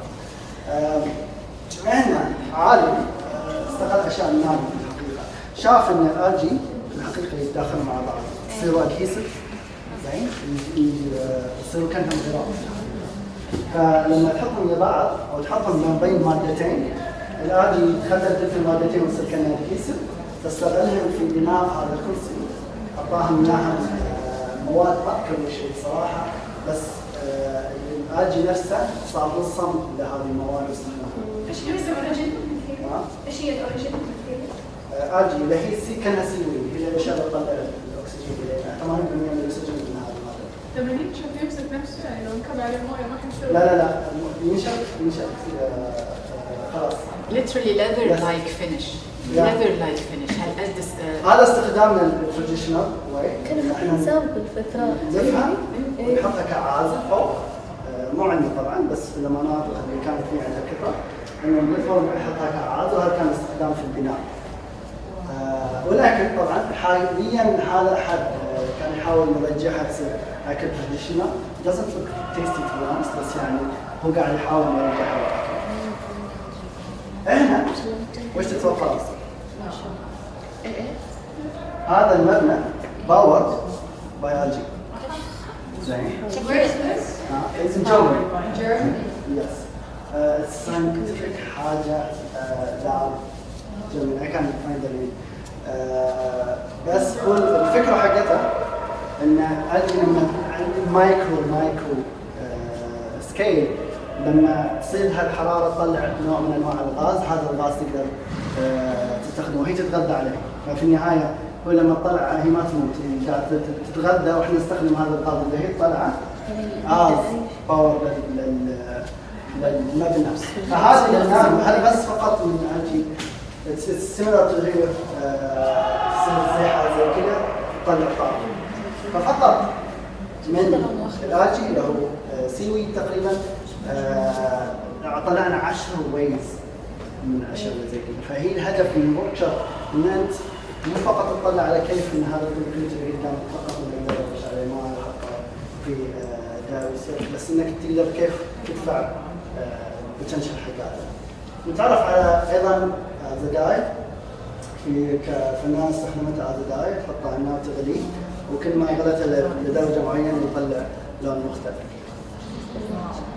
they changed the narrative في الحقيقة، مو فقط أخذوا اللي يطلع أكسجين أو الأكل أو الأشياء، غيروا هذه الأشياء، غيروا البيهيفير حتى حق المادة نفسها. فمثلا الصمت لما حولوه لصمت كان هذا غيروا حتى البيهيفير حقه. هنا السيستم نفسه كيف كنا فقط كنا نستخدم مئات السنين فقط لهذه الثلاث الأشياء، غيرنا سيستم كامل كيف نفكر على هذه. كونكريت كانس اللي قدامنا حاليا هو هنا هو عباره باي ذا واي كونكريت كانس عباره عن فابريك. الماده اللي فوق Spray, concrete spray? Is it fabric and concrete spray? لا. I've done something like this, it's fabric, concrete, and then kind of leather. Fiberglass, optics? In between. In between, yes, because I used to use that. Yeah. That's why I was keen to attend. Is there anything new we want to learn? هذه في الحقيقة السعودية لازلنا أكبر من نستخدم اسمنت في أكثر الأشياء في البناء، لازلنا هو الحاجة الوحيدة اللي عشان نستخدمها في البناء. تقريبا 4.9 بليون دولار الإنتاج حقات السمنت كل سنويا إن شاء الله طبعا. ففي أحد يعرف السمنت is it good is it bad for the environment؟ لا والله يرفع درجة الحرارة. لا اوكي ليش بعد؟ ليش بعد؟ البناء عشان درجة الحرارة.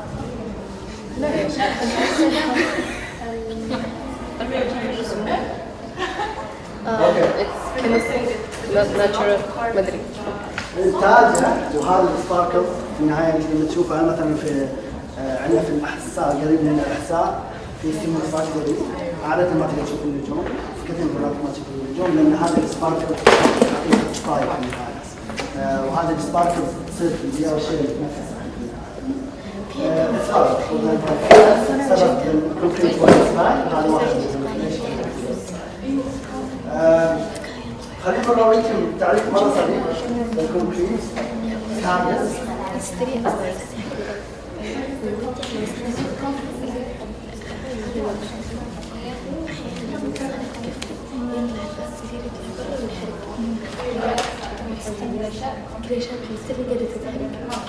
شفتها شاله كبيره تفجر كأنه انا لما رحت هذا انا بتكلم تحسيسي عشان كابشن. اوكي oh yes Girls, I want to take I was asked to take pictures. Do you guys mind? I want to be here taking a picture with everybody. Are you all okay with that? Yes. Everybody? Yes. Okay, thank you.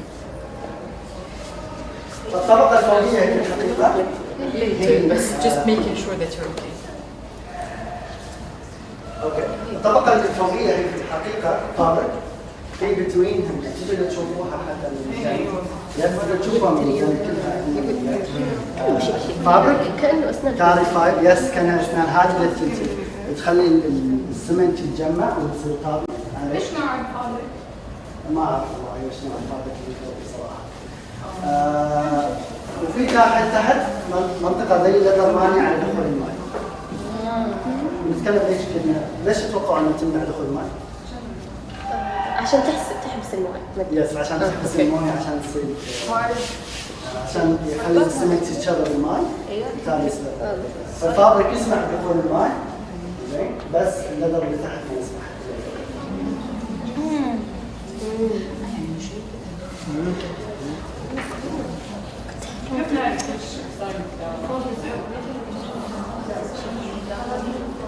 واحدة زايدة هناك كبيرة نلعب مع بعض نستحكي نادر Safety on the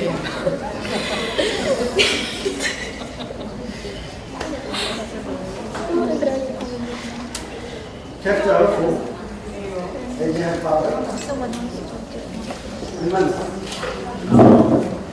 تشوف ملمس الليذري وفي ملمس كان فابريك. الليذري عادة يكون في كان wrinkles small wrinkles خلينا نشغل اللمبة بس مش بدك تشتغل؟ لا انا مشغله عشان قاعد في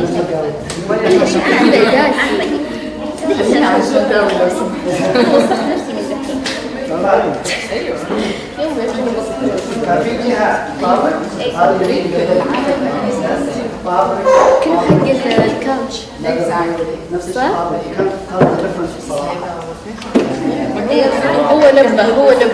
هو قال اللي يبغى يتوسخ اللي ما يبغى يتوسخ يطلع برا. لا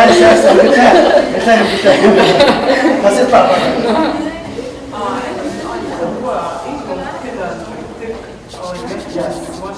حاليا اللي عندكم حاليا هو 5 ملي في من 5 إلى 18 ملي. نناقش ليش 5 ملي كويسة أشياء وأشياء مو كويسة. ليش توقع؟ ديتيلز. يس هو كويس لبعض الديتيلز معنا بتشوف إنه هو. طيب إيش كمان؟ ليش تتوقع؟ بطلي طلعت الدقيق كله طلع. ليش تتوقع 5 ملي مو كويس لبعض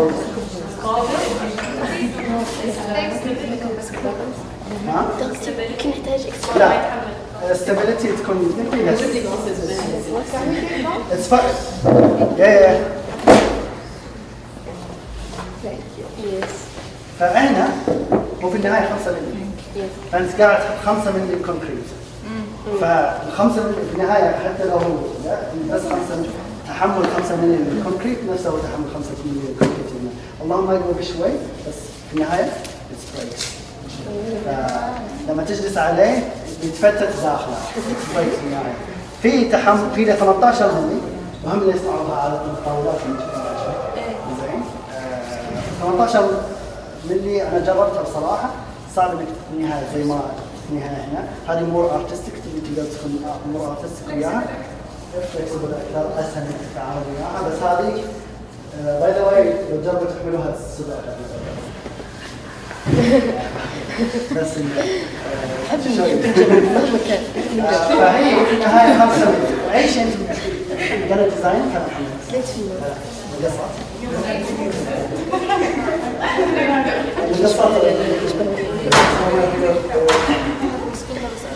ففي النهايه اي ديزاين كان ميك على انه في النهايه 5 مللي يستحمل. بصراحه كرسي احنا كرسي تشوف انه we can do كرسي صراحه with the 5 millimeters with the 5 millimeters we're gonna play around with this يعني 5 millimeters it will stand. هذا 5 صح؟ هذا كله هذا this all yes 5 all of it is 5. This is 5 you can see كيف مرة صعب بصراحة. How long it takes for the 5 millimeter to dry out? All of them are the same from our 8 hours. لا 5 hours daytime 12 hours على المدى 12 hours in one day. That's 5 hours daytime.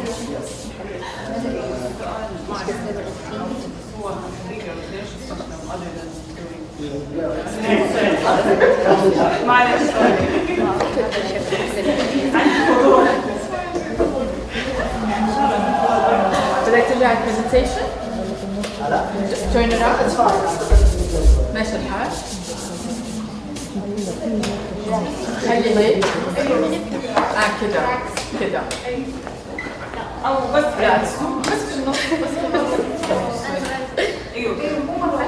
لا المفروض العين دكتور مثلا بالمصلحة.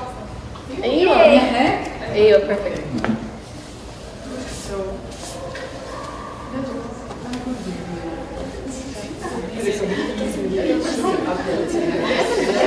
كويس كده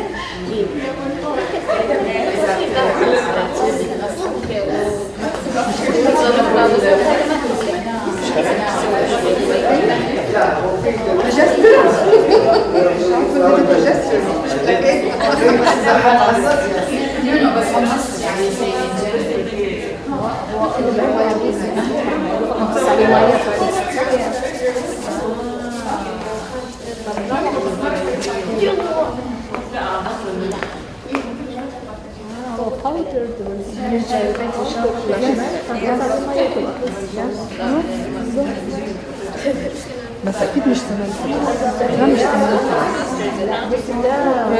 لا مش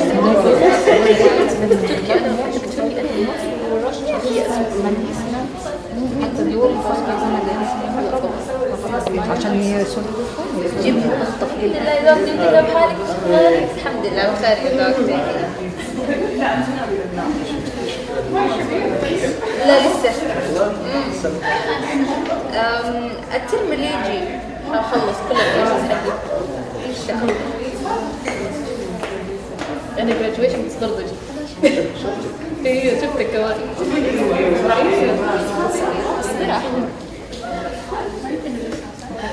استخدام الرئيسي وهذا ولا في الحقيقه في السعوديه احنا نستخدمه في هذا الشيء اكثر شيء لا زلنا نستخدم فقط هذا الشيء. هو في الحقيقه الكنز واحده من اكثر الاشياء فعاليه في هذا بس يجمع ما يسمح للماء فانت تصب ماء مثلا خليه ما تخلي الماء يعبر ولا تخليه ينخفض. فهم الشيء الرئيسي انه كنز بدل ما نحط بوكس كونكريت 5 مللي في الحقيقه more than enough just it's a roll بس roll it خلصنا it's done. حتى سوبر كويك يسوى اعتقد 20 كيلو في اليوم حاجه كده في السعوديه.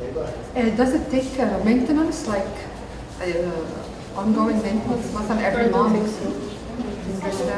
والله الفاكتور اللي قال لنا يعني جاء سنتين قالوا ما يحتاج مينتنس اذا في مكان مره صار في leakage or something. يس على طول سكر 1 زياده. But this is يعني kind of small scale يعني أنا برضه بتكلم لو it's a bigger scale لو حاجة depth more deep and No, there is. really sure. This material can be used to structure a building. Yes. For slabs, for example, can be used for slabs. Slabs, building slabs, going horizontal or vertical.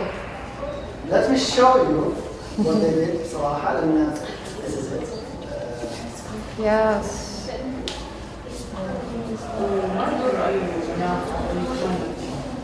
لا ما تفرق. في الحقيقة our climate is better لأن يشوف أسرع. فأهم هذه الطريقة الرول مرة كبيرة كان تفوت فيها أعراض فيها أصغر. بتشوف إنه فقط تطق مسمارين تثبتها ومن تثبت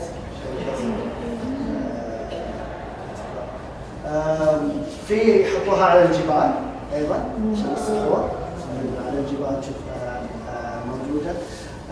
ويستخدموها في الحقيقة كانوا بيحاولوا ونشوف ليش ما يقدروا إنه يصير مبنى للطوارئ. فتجي أنت في البلوك حق الكونكريت تصب عليه ماي تنفخه زين باير بامب وبالتالي من تنفخه ينفخ. هذه البيج سكيلز في المطار في المطار دي كانت في المطار اللي هنا. I have no idea. This is the building by the way. بس براويك الفيديو ثاني أطول. فقط يجي هو بلوك كذا أنت تعبيه معي زين. Why not تنفخه وهو في الحقيقة تقدر تنفخه بسموم اير بامب زين وينتفخ إلى حجم البدار بس ينشف خلاص يرمي فيها بالضبط. فتقصها تدخلها ويكون ممتاز. ليش تتوقعون ما نجح؟ هذه الفكرة ما في fragile. ها؟ لا مرة ممتاز كبيلدينج اتس هول بس هو مبنى للطوارئ. ايوه ما في يتلف بعدين يعني خلاص حيثبت بس مثلا لو نفكر الحين اللي حدث في سوريا في تركيا refugees يعني زين ليش هذا النظام هذا النظام You cannot do something that looks very elegant كذا بس شكله صراحة الاليجنس في ذيك الحالات هو تحتاج ووتر. عادة في تلك المناطق تحتاج ووتر مع أشياء أخرى لأنه يستخدم كمية كبيرة من الووتر.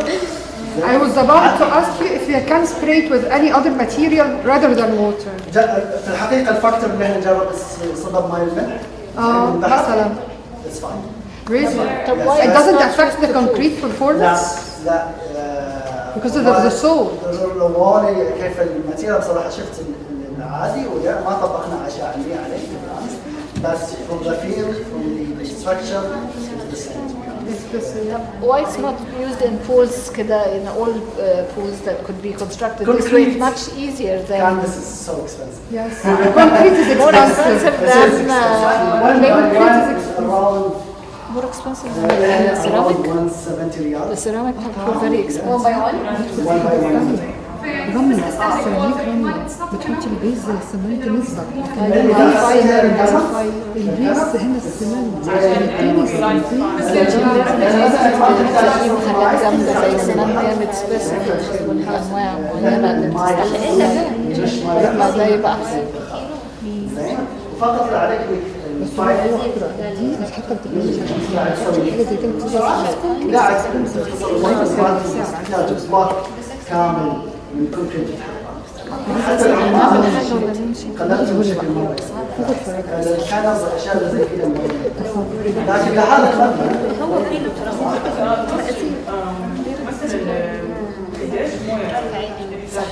نتكلم عنها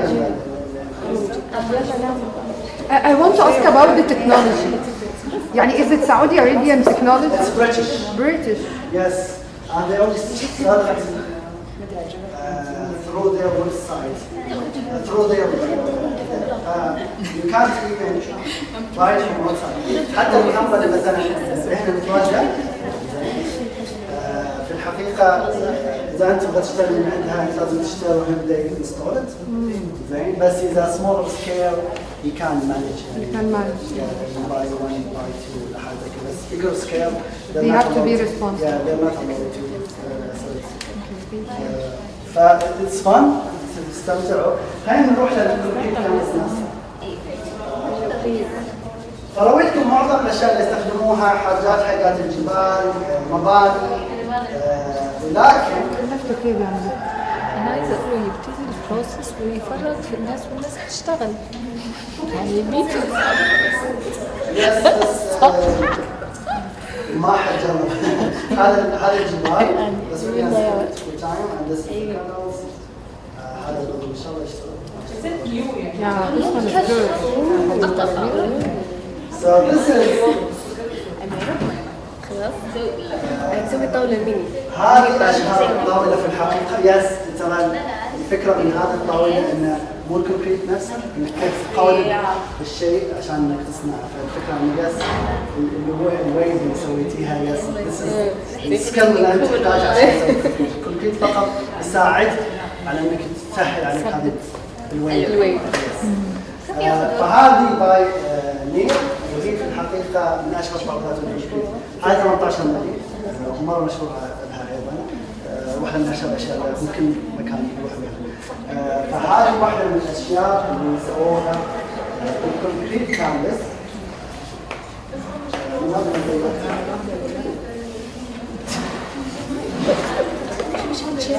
هذا أنا فأنت في الحقيقة الحين نتكلم عن هذا الأشياء أنت تقدر تخيطها.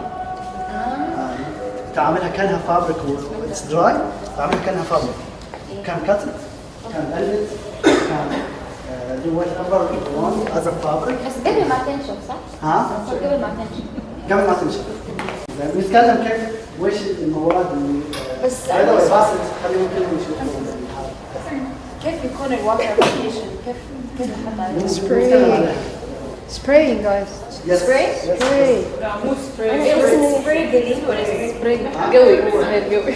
لا ليش تتوقعوا مو سبريد قوي؟ Because it has leather. It's powder guys. It's powder. Powder will take it away. Yes, بيطلع من هنا. مثلا هذا الشكل نتكلم عن تنشر حق هذا الشكل في الحقيقة سيء انك تقصر هذا الصوب. ليش تتوقع سيء؟ السمنت نفسه بيطلع فما في سمنت فلما تخش عليه ماء يظل ما في سمنت فينشف كأنه ما في سمنت. 4 إلى 8 ساعات هي البيتان. زين 5 ساعات في الحقيقة الفاكتوري انصح لها. زين بس هي تحتاج تقريبا 12 إلى 24 ساعة عشان يشتغل تماما. فالمينيمم صراحة من تجاربنا 10 سنتي إذا تبغى تقص أي شيء 10 سنتي طول في عرض. عرض طول في عرض 10 سنتي إنك أنت تقصها وما بيطلع منها. دائما من الأطراف يفقد هو السمنت من الطرفين. فدائما هذا الطرفين ما بيكونوا as rigid as البقية. فمثلا يس هذا الإدجز سكوشي إدجز هذا دائما هي الأطراف سكوشي بس هنا يس هذا لأنه ما فيها سمنت وبس رجعني شوي.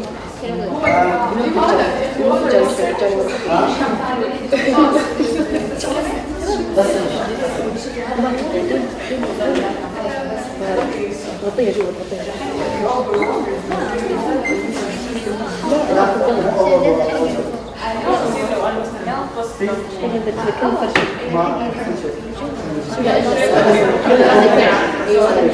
طيب في هذه الطاولات ايضا فقط تحطها كذا كذا وتعملها تحط عليها تضيف عليها ايضا فيها مسمار كان يس لا تمس هذا. watch out guys watch out.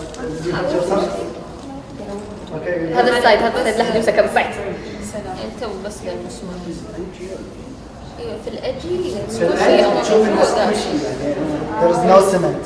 فهذا فقد السمنت هنا. وحتى بتشوف تلاحظ ان في الاطراف شويه عاده يقل السمنت لما انت تدافع. عشان كذا لا نقول الحقيقه ما نحاول نستخدم عشان ما تدخل السمنت. يس انا قلت لكم الاشياء بسيطه. فاين.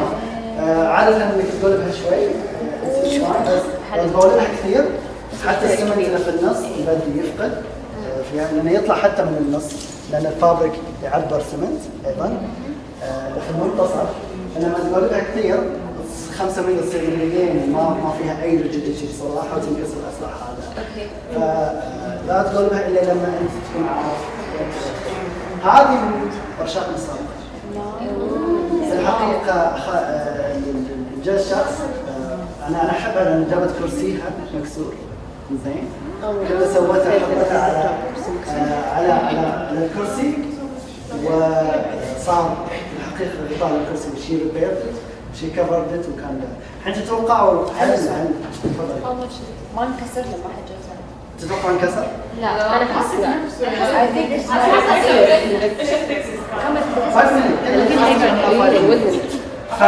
طيب هو لما ينكسر في الحقيقه زين يتفتت داخل، بس يكون في فابريك. ايوه ظل الفابريك يمسكه، فانت لما تقعد عليه ما بتحس انه متكسر، بتحس انه عادي. بس هو مكسر يعني مو هارد، الفابريك قاعد يحمل في الحقيقه، وما تحس انه في كسارات داخل لازم في فالطاوله حتى نفس الشيء حطيناها بس وصلناها للارض، وصلناها ما ادري ليش كان بيضة.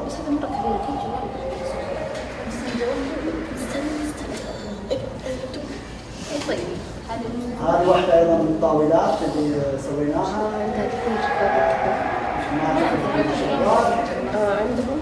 وهذه واحدة من اللوحات اللي أحد شارك فيها في النس.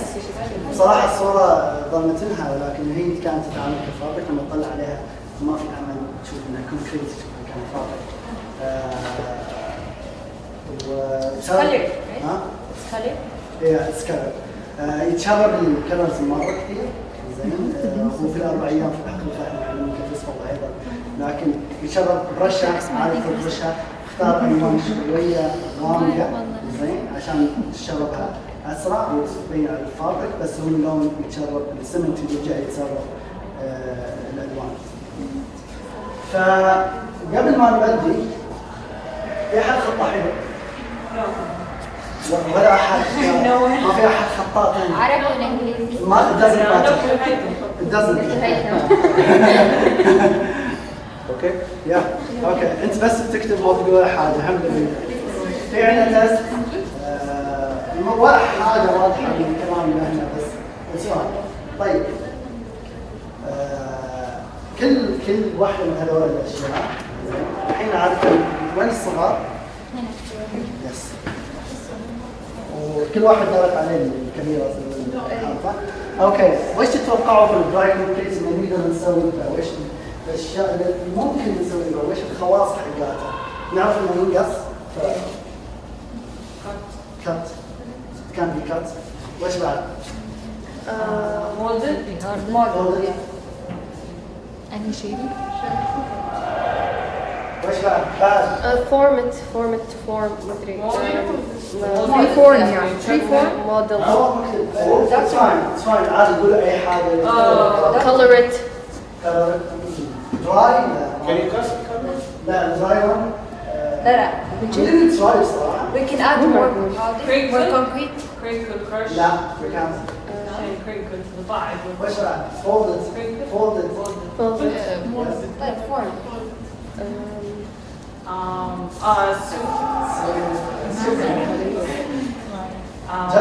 جربوها عامل اياها هي هذه الدراي. يس هذه الدراي. Twist. يس. تبي تولد هي كمان حتى سترونج maybe نحط needle to support it here. ايش كمان فيها اكثر؟ ما ادري اذا سويتي انت وش اسمه؟ ما ادري بس قاعد تسوي كذا. ايش لا تفريغ. تفريغ؟ اوكي like salt and pepper يعني كذا. تفريغ ايش يعني تفريغ؟ بيكس امثل ما ادري ايش typical structures. Yes. It's good. ما أدري إيش. We can add, maybe we can add any powder texture to the wet one. That's the one. Let's Squeeze. I want 10, at least 10. At least 10. Good now. Squeeze. Construction. Yes, Squeeze it. It's structure. عشان تعرف إنه البوتنشال مرة تقدم. حاول. Yes. إيش كمان؟ Stack. Roll the accent. Stack them. Yes. ما في لكن. قاعدين. She's the extra ترى. Roll it. Roll it, yes. في أحد فقط by rolling it تعرف سواها كرسي حقيقة ليس. we can cover with it. Cover something. Yes, we can cover. Cover objects. كنا قاعدين نلعب هذيك السنبات. السنبات حيوان جمال. Okay. For let's make this right away. Let's just what concrete? Wet concrete. Yes. لا it's dry. يعني مو dry بس إنه. اللي قبل هذه الحالة. لا بس.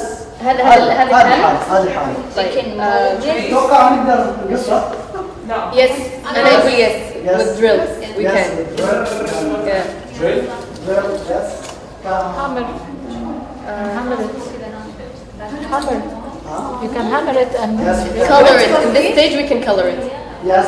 إيه. Isn't it flexible? لا الحين قاعدين نتكلم إنه هو dry. أيوة الحين نتكلم عن إنه إيش نسوي فيه إذا هو dry. But how can you drill it? No, this is the wet. This is the wet. لا هو قال إنه in this stage. While it's لا hard while one. it's dry. So is this what? لا this is لا it's Wet for hard form after. The last. the title at the top is hard not wet. Hard complete not wet. They call it wet. You can bring this. It's fine. This is the wet. Yeah, this is the one. Wet and